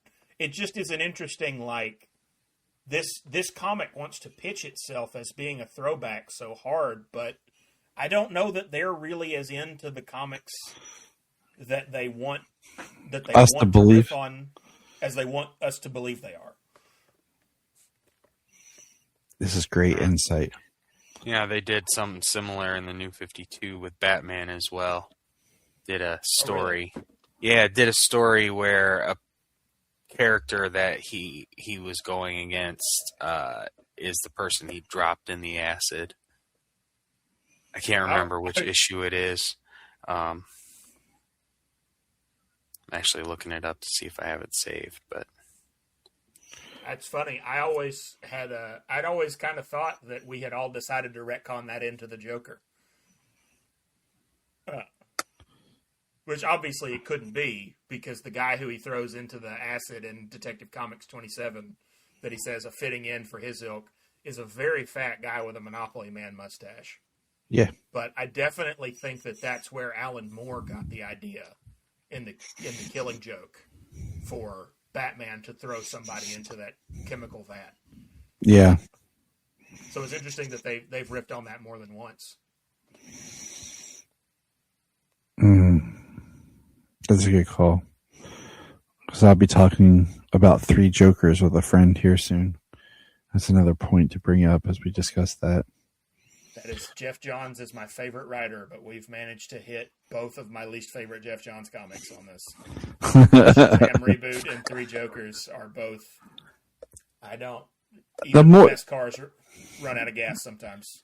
The more I read 3 Jokers, the more I like it, but not for what I wanted to like it for. And I think incredible art. Oh yeah, Fabok's art is top notch.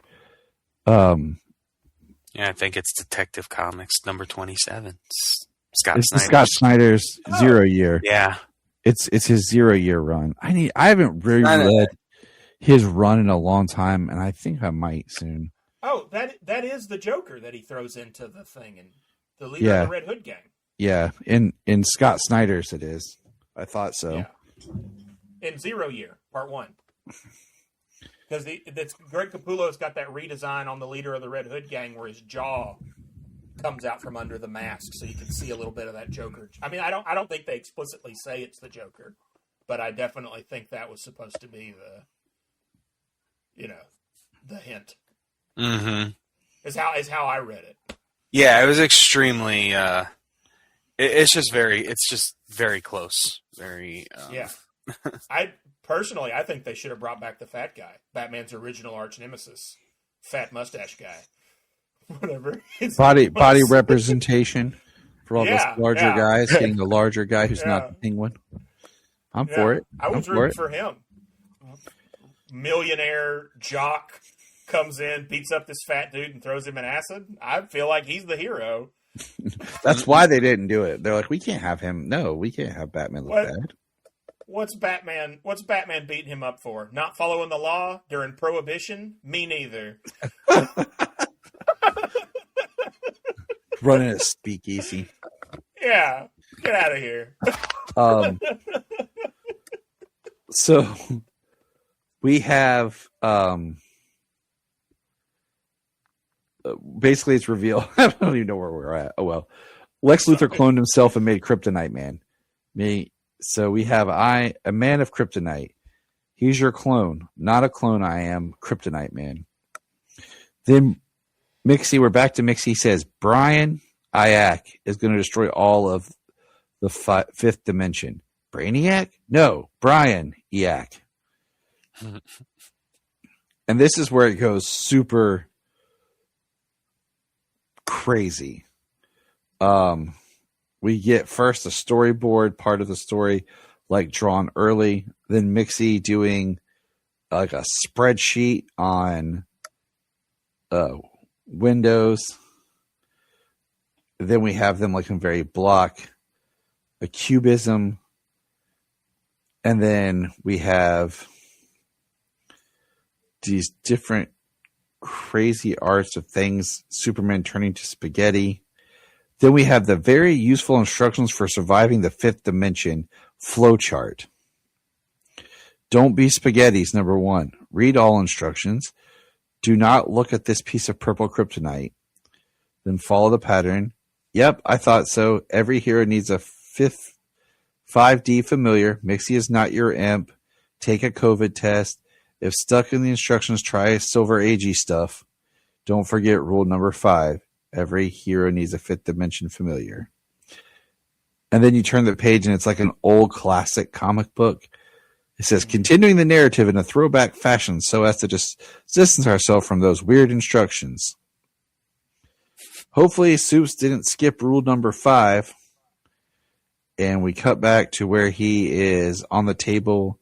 His eyes are rainbow. And there's Dr. Fate, Lois, and Batman. Batman talks about all of the crap he has in his brain to protect him. He has a mini me in his mind and fail safes. 4 fail-safe personalities. And then Dr. Fate basically pushes Batman to the fifth dimension. I do like the photo, like where it's him. It's like purple, regular, different live action than sketch of Batman, his cow. And then there's Batmite. And Batmite talks with Superman. He tells him to think. And then we get the great line right here. All kind of throwback with Mixie saying, rule number 5. Rule number 5 says, oh boy, cue the John Williams theme. Because Kal-Elf has been thought into existence. Da, da, da, da, da, da, da, da. And we have Kal-Elf. And I thought at first when I read this, I thought this was the final page because it's just a big splash page. Then I was like, oh, cool. And then I turned and I was like, oh, there's more. And he's like, golly, you look just like me. Look how simpatico we are. Quick, what's your favorite type of spaghetti to be? And I'm just like, okay. And then he's like, faster than a locomotive. He turns into a train. It's a bird. It's a plane. It's a bird plane. And then we're back to Lex with Kryptonite Man, which is black, or he's green. He's totally green. And work with me here, guys. We have purple for one hand, cobalt for another, blue for another hand, speckled for his foot. Like, he's supposed to be the different types of kryptonite. And of course, he's made of green, but there's no look of red or gold. Like, gold is not even touched in here. Because if he had gold, it would have just took Superman's powers away.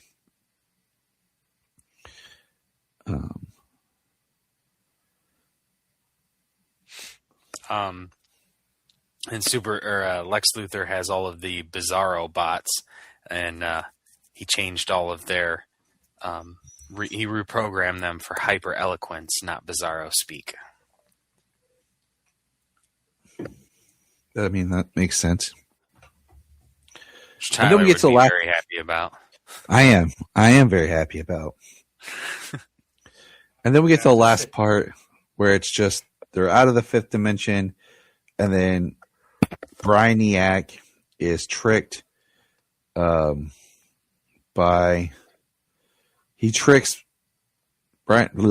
tricks Brainiac because he's saying it's all nonsense, and it says, cue the John Williams theme, because Batman and Batmite all return, and they basically save the fifth dimension, and then they're teleported back to the regular world where it's Superman, Batman versus Luthor. There's Jimmy and Lois that show up, and here comes the Kryptonite Man, Lex Luthor, and the bots. And I don't like the design of this Kryptonite Man. I don't either. He does have some red on him. It's in his chest symbol. Yeah, but so what's that? Okay, so we talked about blue not being representative, but we have two different shades of blue. Yeah, I mean, it would have to be cobalt and blue because he has two patches of speckled as well. But he has a speckled foot, and then he has speckled in his chest logo. So now I finished that issue. I almost said episode. And that's when I was like, okay, this story did not go anywhere that I wanted. I felt like you changed the book with all the fifth dimensional stuff instead of just focusing on the kryptonite angle. And they don't even really go into black kryptonite at all. It's just mentioned. So now we're in the final issue. I like the cover. I like the cover for the final issue. Well, because all of the kryptonite's actually there in that one. Exactly. So we have the Kryptonite Man starts. He's shooting Clark, and Superman goes flying. The Kryptonite Man hits him with purple, and we're seeing him fight, but now everything's out of time. He talks about he's falling through 100 stories. I do like this, though, where it says, I'm right here, Kal-El. It's a woman over top of a baby, which is interesting. Then we have Martha finding him. We see him on the farm. We're back to I'm in my 40s. Time isn't on my side.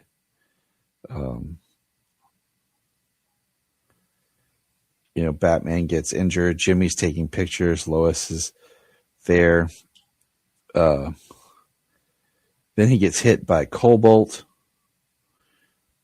And now he's huge, getting attacked by the Bizarro bots. I do like when Kryptonite Man here, we see him actually shift his body.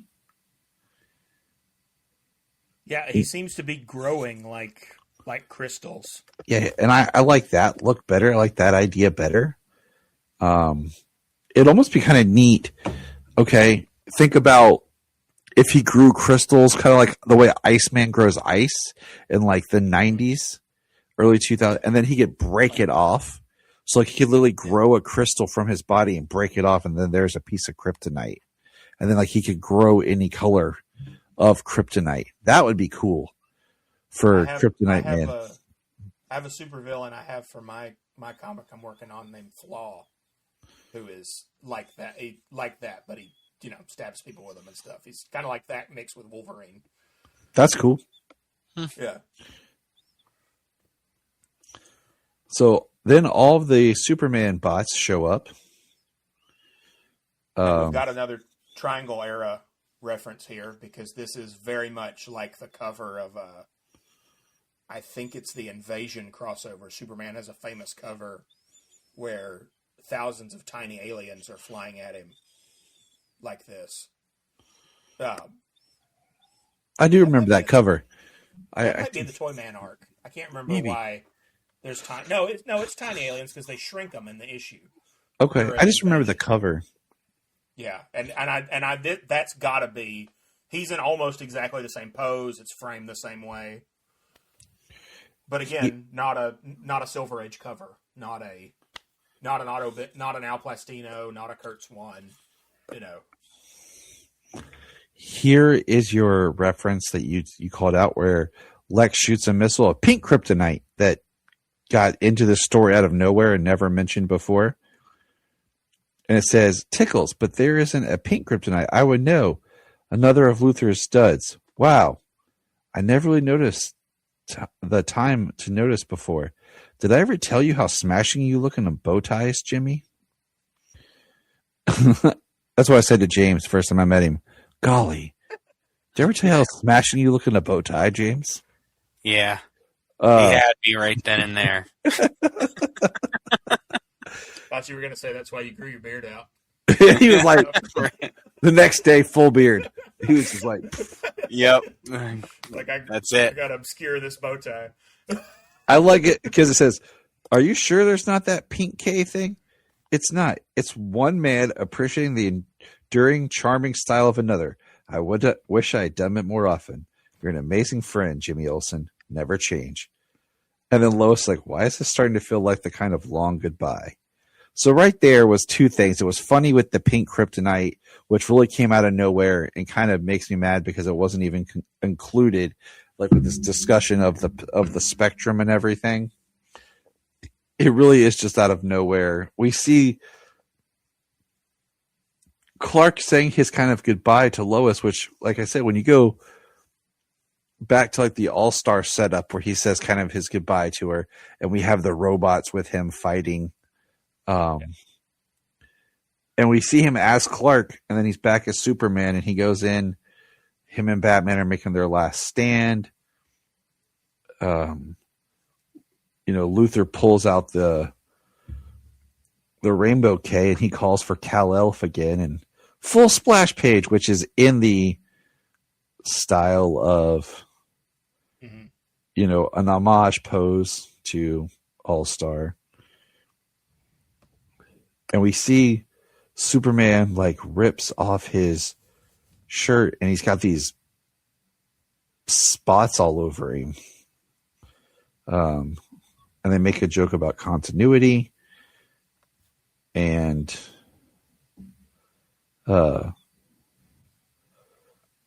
he says the Kryptonite man's like, I can't move. And Kal-El says, it's sorcery, bub. Or five-orcery, I guess you could say. And the book he's reading is Deus Ex Machina for beginners. Yes. Which is a great joke. It is a great joke. And it's like, and basically he says, all the while pieces of Krypton floated through space, not knowing that one day they'd all merge to become someone.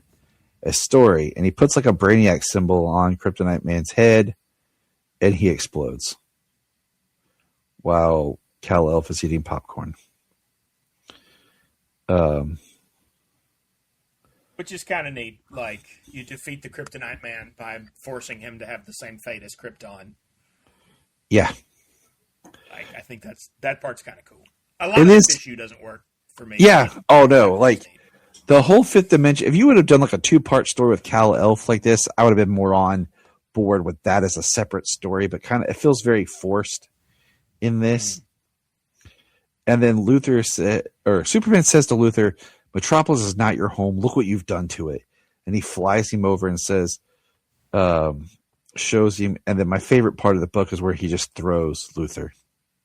Yeah. He don't even care where he's going. We have our homage to the death of Superman right here with Lois holding him. And Kal-El disappears saying, I think I'm being unimagined. And Batman yells, Clark. I like this with the heartbeat, but the different colors. And they're trying to talk of what to do with him. Basically, he has chicken pox because he's sick. He's got a childish disease that he's never had. And normally a 5D is a pediatric come and go virus. It's incredibly rare in adults. For people our age, it tends to present itself as a light flu. This is where I'm kind of like, what? You know, like I'm just kind of like, what is going on? And Batman's like, I have an idea because there's always a way. They don't tell us what they're going to do. It's in 2 blank panels. And then he loads some stuff we see. Speckled kryptonite and chemo's chemical. Mm-hmm. And then he fires. And then we see some new people find home, and it looks like, Billy's playing with the family. So there's all the other kids for the family. Luther's got arrested. We're seeing Alfred, Wonder Woman. And then we're back at a home. And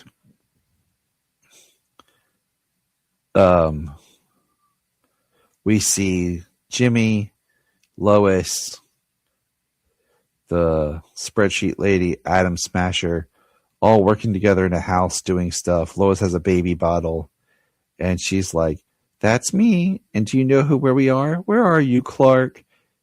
And there's Clark as a baby, and she's raising Clark. And her eyes look insanely creepy in that final panel when she's handing him the bottle. And I was just kind of like, the ending just felt weird. Right, like Clark's the kid she's gonna raise. Yeah, like the whole time she wants a baby, so now she's gonna raise Clark as her child. Yeah, the one thing that I like about this whole like 5th dimensional thing here at the end, the only thing that I really liked about it was Kal-El. And if they would bring it back, like he said, continuity, if somebody would bring him into continuity in that regard, that would be fun, you know? Yeah. Because he's always had Mixie as what they refer to him in that rules page as a frenemy. Yeah. But, Batman's got Batmite, and he's not a friend. He's not an enemy. He's like the 5th dimensional version of Batman.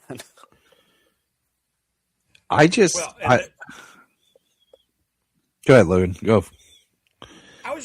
This ending is the most divisive part.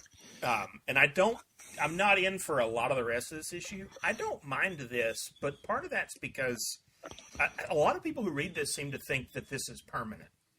Like, she's going to raise this baby to completion. But from what the spreadsheet lady and Batman were doing, and the Superman robots, the impression I got was that this was, like a lot of Silver Age comics, a temporary weird thing that's happening to Superman.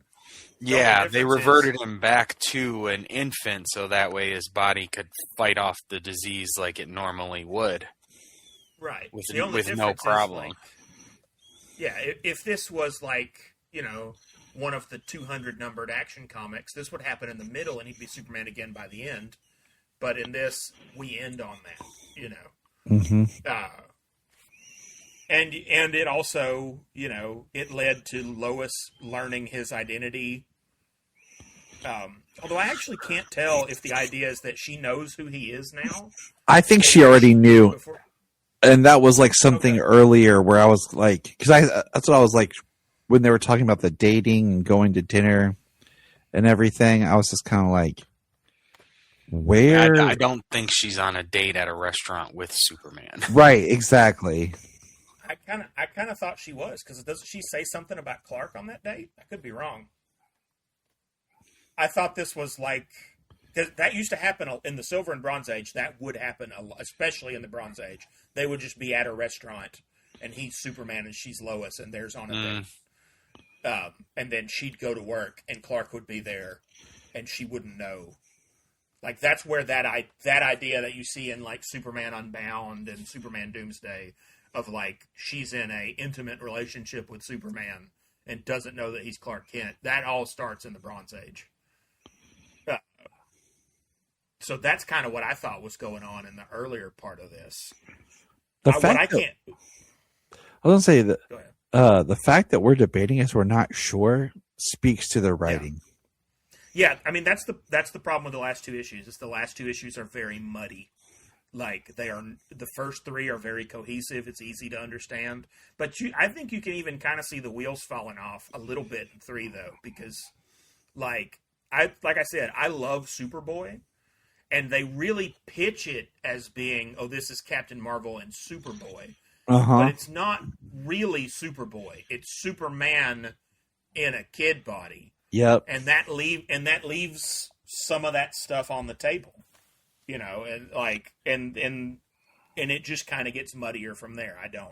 I think that they had a clear idea of what the first 3 issues were going to be. Especially issue 1 is crisp. Like, that is a good issue 1. Yeah. No notes, very well executed. But I think each subsequent issue loses a little bit of that tightness, and then by the time you get to the end, it gets really kind of hard to tell what's going on. I don't know if I would ever pick up and read this again unless I was invited to talk about it, like on another podcast or something. I'm glad that I didn't buy this. Oh wow! Because I found parts of it interesting, but I didn't find enjoyable. Like, I didn't find it touch me enough where I would want to go back and reread it. What would you guys rate it out of like a letter grade? I think it's a B. I think it's just not a minus, not a plus, just a B. I don't regret that I read it. I'm probably not going to buy it in trade, but I'm not going to sell my issues unless they just really skyrocket in, value, and I need the cash. And then I probably would buy the trade. Like, I'll keep a copy of this, but it's not going to be the first. It's not going to be the first Superman story I would recommend to somebody. It's not going to be in the first 5. It might not be in the first 15. I don't think it'd be in the first 20 or 30. I honestly might give somebody just issue 1 before I gave them this whole thing. Because I really do love issue 1. I love all the Solomon Grundy stuff. I love all of that. Like, I thought that the way that the purple kryptonite was handled in issue 1 was so cool. See, I'm excited for more meticulous kryptonite stuff. And that happens in the first 3 issues, but then it just goes away. And that's why I feel like they bait and switch this almost, like by having this not real kryptonite all of a sudden, because they don't explain like where these other kryptonites come from, but all of a sudden there's a kryptonite with a hidden message in it, and it's from the 5th dimension, and it goes off on a whole. And I was like, okay, that could have been a separate story, and it wasn't even like a surprise like pivot where you're excited. The first 3 issues were really good. Issue 2, all of the Alice in Wonderland references are really good. I even love how he ends up in the fortress the way Alice does the house. Right, exactly. It's pulled right in there, and they bring it. They talk the lines and everything, curiouser and curiouser, and why is a raven like a writing desk, and but there were some really cool elements, and the way that they make a giant Superman angry, mixing kryptonite and stuff like that. What letter grade you give it? The beginning was really strong, and the ending was okay. I see the ending for as it is, like they're going to reverse it. There's Lex, who's a villain there at the end. Who's a villain? Like, I'm spending the money to rebuild Metropolis, and Superman's nowhere to be found. There's a few bits here and there in the last couple of issues that are decent, but with it falling off and changing the story away from the Kryptonite Spectrum for the most part. There in the last 2 issues, I mean, that drops it down. I mean, for me as a whole, I give it a B-. Dang, we're just moving along here. For everything that we've said and I've said, I'm giving it a C. I think Logan really helped me see more about how they try to do throwbacks. They tried to do stuff that I feel like they really didn't pull off as well as they would have liked us to think they were. And I just think it's storytelling, and I have a problem in a lot of comics. And I've talked about this where you set up a really good premise, you set up a really good story, and then by the time we get to the 5th or 6th issue, whatever is the last one, you've kind of gone a different direction and just made it overly complicated to where I'm not really even enjoying the story, because I'm not even sure what's going on, because you've made everything muddied and you didn't really make your writing clear. And I feel like that's what they did here as well. So I'm going to give it a C. But it's at least worth reading at least once. Okay. That's all I'm going to say is, like, as a Superman fan, it's worth reading once to say you've read it and have your own thoughts and opinions on it. It is very Superman in a lot of ways, and it does draw from some different eras of Superman, bronze, silver, 2000s, a lot of references we saw in that regard. But I think it is definitely a Superman story, with it being Black Label, being self-contained.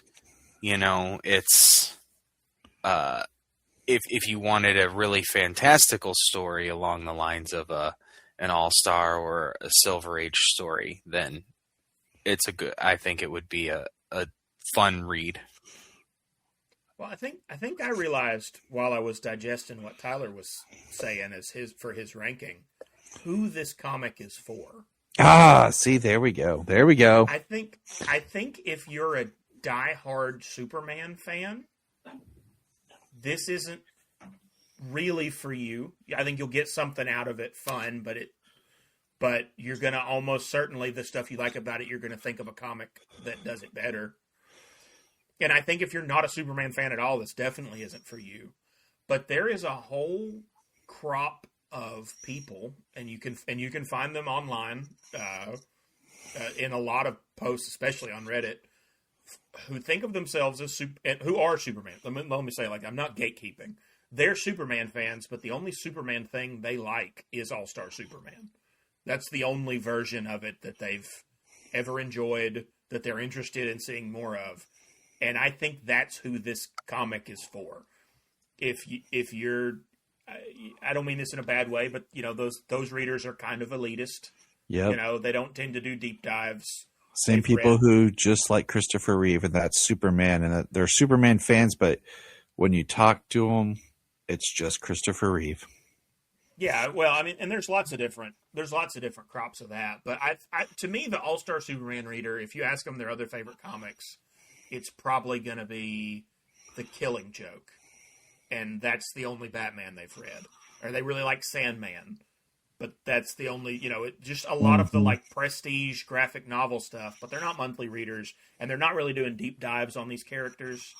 It's almost like an elitist kind of thing, but I don't really mean that in a negative way. I mean, like, they have a very high artsy standard.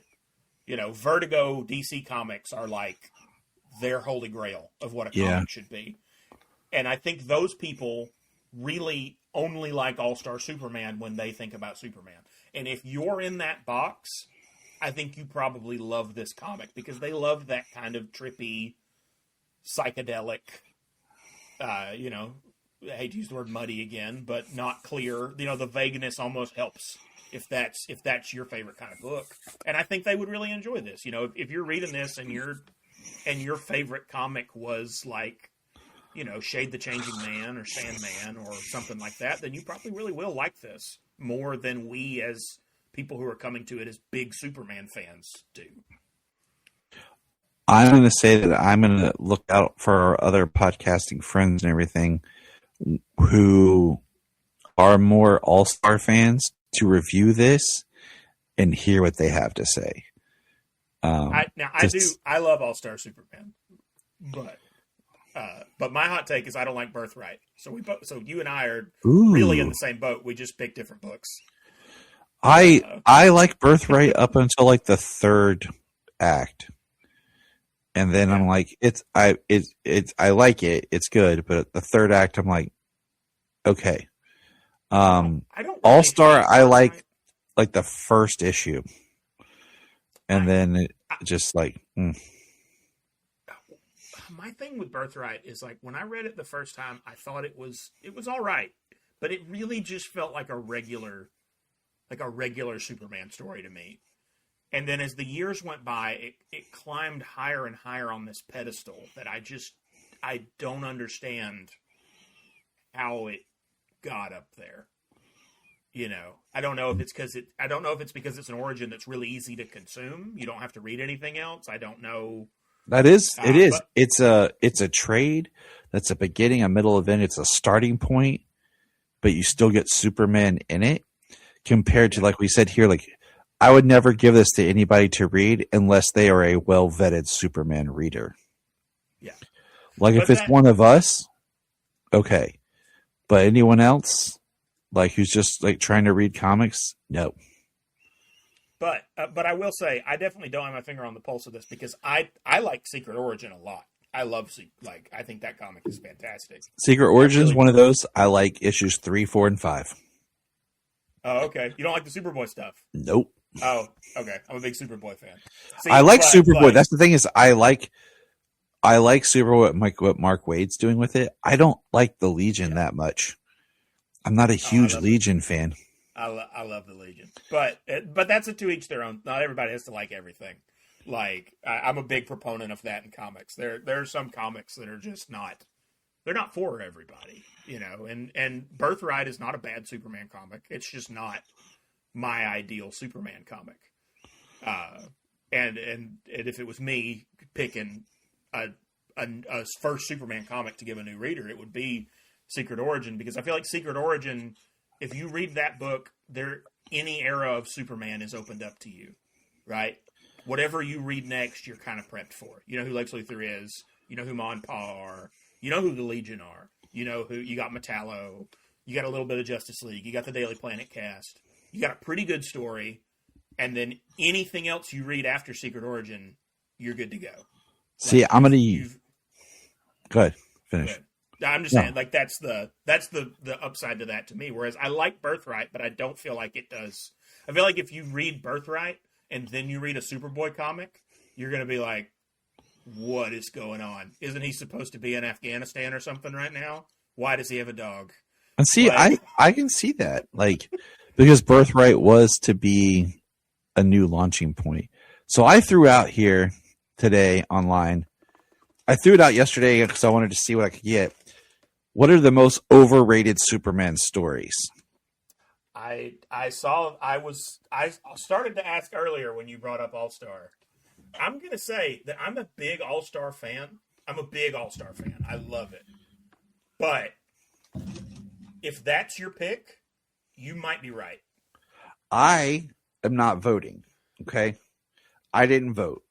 I just wanted to see what other people were saying. And there were 25 people that responded in under 24 hours.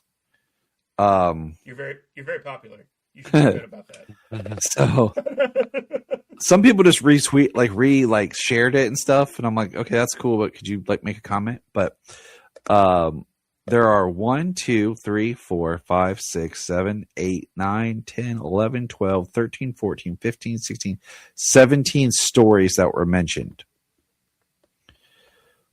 Wow, and that's a pretty good spread. And the one that had the most mentions was actually the death of Superman.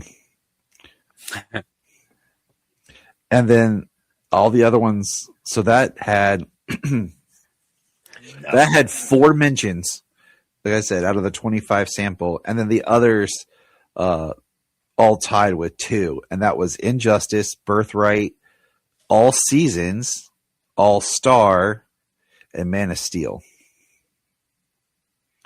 All Seasons. Yeah. And I was like, wow. Okay. That's the hottest take. There was one for Superman the movie. I thought that was a pretty strong, hard take. I mean, there was one for. I can see it. But there was one for James Gunn's Superman, which yeah, I can see that too. There was one for Superman. Here's the titles that put them up. Okay, Up in the Sky, Secret Origin, Man of Steel, All Star, All Seasons, Superman at Earth's End, American Alien, The Death of Superman, Superman Smashes the Klan, Superman 2025, The War World Authority, recent by Philip Kennedy Johnson, Birthright, Red Sun, Action Comics, Grant Morrison, New 52 run, Superman the movie, Injustice, said that was overrated. Yep, and Panic in the Sky. That's crazy to me because I love that Grant Morrison action, the New 52 run. That is probably, if I'm going to read a Superman origin just for fun, just for me to enjoy, that's probably the one that I'm going to grab with the T-shirt and Brainiac, and it's got a lot of Golden Age stuff in it. I really love that comic. But to say that it's overrated, most of the time, I meet very few people who have read it at all. Yeah. if I had to pick 2 out of here real quick, I would go with All Star and Man of Steel. James, what about you? I'd probably have to go. Are they talking about Man of Steel like John Byrne Man of Steel? Yeah. Okay. I mean, then in that regard, I mean, it's kind of like All Star and Man of Steel. I think John Byrne's Man of Steel is overrated, and I think All Star is a little overrated. Not saying they don't have value. I just think that some people hold them in high regard and talk about them like they are the holy grail. And I'm like, I don't feel that. So John Byrne reboot though, there's 2 ways to approach that one. On the one hand, if we're comparing it quality-wise to other comics that we have now, yes, I agree. It doesn't necessarily hold up. Although issue 5 is one of my favorite comic books ever. Just throwing that out there. But the rest of it doesn't work for me as well. Having said that, I don't think that it is appreciated enough how much that miniseries changed Superman. See, no, I respect it for what it did as far as changing, and there's good change and there's bad change in it. Like there's a lot of things that he did that I don't like. So, well, I owe a lot to that. Just the whole reason that I'm here talking to you guys is because when I was a kid, growing up on a dead farm, hiding in my barn with a book to get away from everybody else, right? Mm-hmm. Superman was the only superhero that I could see who grew up on a farm, right? But if you go back to Silver and Bronze Age comics, that's a Superboy thing, right? Yeah. Superboy had the farm stuff, and then they moved into the general store later. But it was still that small town rural thing existed in Superboy. And if you jumped over to the Superman comic, it really wasn't a thing. He was a very metropolitan guy. His parents were dead. Farm stuff didn't come up. He didn't say y'all. He wasn't particularly a tough guy. You know, he was very kind of metro, well-dressed, coiffed, had that sort of staid, he was a knight. Right? Yeah. Oh, yeah, because Superman, at the most part, the Kents were dead. He never went back to Smallville. There was no interaction. It was just and I'm not dismissing being an urbanite as a fair thing, but just for what drew me to the character, it was that he was this rural guy in a time where I felt like I wasn't seeing that, and every other superhero was from New York. And that's a Byrne thing. Byrne is the one that took the Superboy background characterization and setting and merged it with the Superman power level and status quo to create, to basically fuse a character that should have always been one character into actually being one character. And the trickle out effect of that, like the animated series has a lot of Silver Age references in it, but the bones are John Byrne. Yep. Lois and Clark has a lot of other references in it, but the bones are John Byrne. Snyder has a lot of other references in it, but the bones are John Byrne. Right? Mm-hmm. My Adventures with Superman. Nobody wants to talk about this online right now. I love that show. I love that show too, but and a lot of people love it. But what they don't want to talk about is if you peel off the anime paint, that's a John Byrne Superman show. To a point, but the things that I didn't like that Byrne did was making Clark a jock, making Clark made Clark cool. They didn't give him any of the awkwardness, and there's just little stuff like. I know, we'd have to go through and, nitpick some stuff, but, there's things that he did, like what you just talked about with the farm and the parents stuff, completely love and I'm on board with. Yeah. But then there's stuff in there that I don't like. And like I said, I don't like – my biggest one is having him born on Earth and not born on Krypton. Well, you know what Byrne wanted to do? Have you heard the story behind this? Yeah, go ahead. You can explain it, but yeah, I heard it. Okay. He wanted Laura to go in the rocket pregnant and land on Earth and give birth to Kal-El and die, which I actually think is great because I think one of the biggest holes in the origin is this guy's had all the time to prep this and he didn't make room for his wife. And then the absolutely heinous version that you see in some old versions of the origin where he tries to make her go and Laura goes, "No, my place is here with my husband." That's your baby, lady. Get in the rocket. Are you crazy? Yeah. So what Byrne wanted to do, fix that, and editorial told him no. So what Byrne did, according to his blog, is he pitched this birth matrix thing because he thought it was so weird and gross that they wouldn't let him do it and he'd get to do the other thing. And instead, they published it.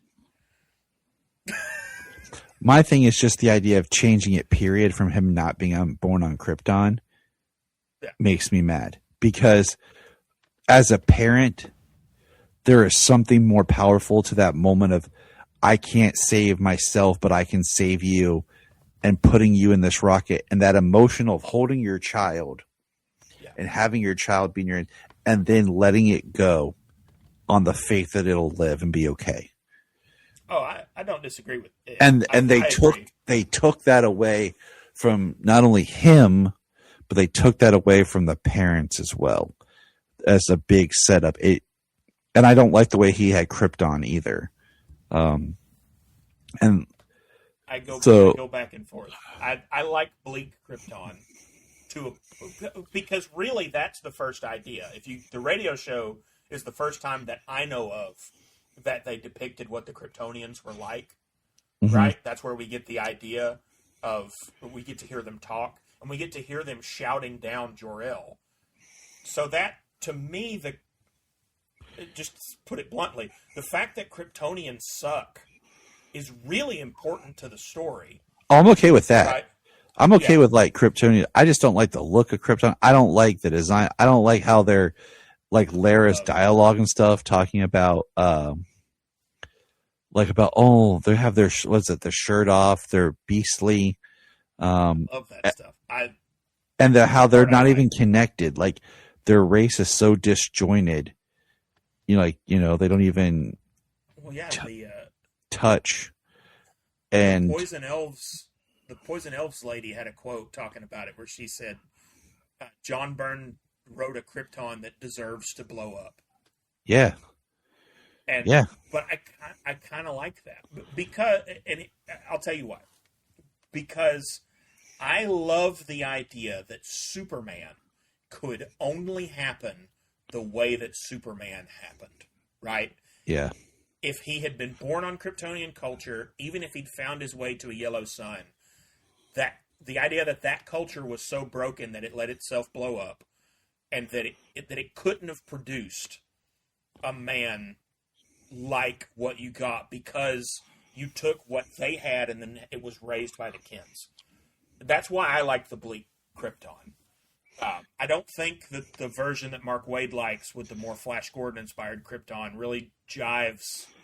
Like, they're a perfect science utopia, except for this one thing, and then they won't move on to an inch. Like, that doesn't make sense to me as much as the Byrne version does. Except that I don't like the Baby Rocket, and I don't like Jor-El and Lara being separated. I actually think one of the things that Zack Snyder should get credit for is Zack Snyder, to me, took everything that I like about the Byrne Krypton, fixed Jor-El and Lara, had the baby before the planet, like everything that I like about the John Byrne version, his version goes one up. See, there we go. That's our happy medium right there, and that's that's where I stand. Fellas, this has been great. It's been a great discussion. Definitely Logan's one of the people we like to have back. Thanks. Great discussions, yeah. James, he's gearing up for a big weekend of poor guy being on call and fighting the elements. So James. Oh, really? What do you do? Fight the element. That, yeah. that Arctic storm coming across, I got to go fly out and meet it head on. I just picture you're walking towards it with your shirt off. Yeah, that's what he does. Yep. It's a assisted living. It's a senior living campus, independent assisted living, skilled nursing, and when there's snow and everything like that, we're pretty much on the clock, running around until it's all done.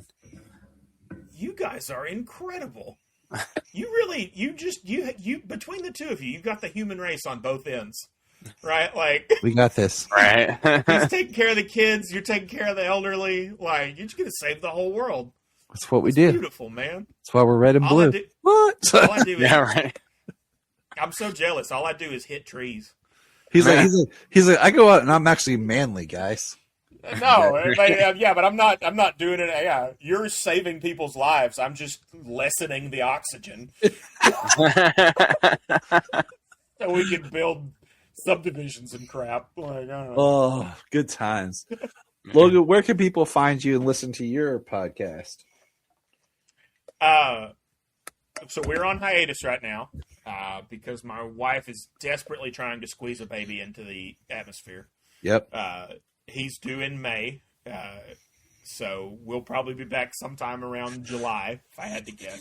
But our podcast is called Single Bound. We review single issues of comics that stand on their own. You only have to read one comic to keep up with us. We have a pretty good back catalog. If you want to check us out, you can find us on Spotify. You can also contact us at singleboundpod@gmail.com if you have comics you want to suggest. Right now, we have only ever had one suggestion ever, and his comic made it on the air. So if you're one of those people who constantly sends fan mail to your favorite podcasts and it feels like it never gets there and they never respond to you, my brother in Christ, this is your moment. You will absolutely walk briskly to the front of the line. You will feel being appreciated. And it's really enjoyable. Like, this is why we like to have Logan with these comic book discussions, because he sees things that James and I might miss. He will be back. Spoiler alert. Everybody, he does have plans to return. So we thank Logan. Check out his podcast. Pray for James. And remember, look up in the sky. Thank you for checking out the Krypton Report. Please click our link tree in the show notes to follow us on your favorite social media platform. We have a $1 Patreon, just $1 a month to keep us going, and in return you get exclusive shows and specials. If you want to join us on an episode, send us an email or message. Hi, this is David Patrick Wilson. I played Superman, Clark Kent, in the television production of It's a Bird, It's a Plane, enjoying every minute of being right here on the Krypton Report.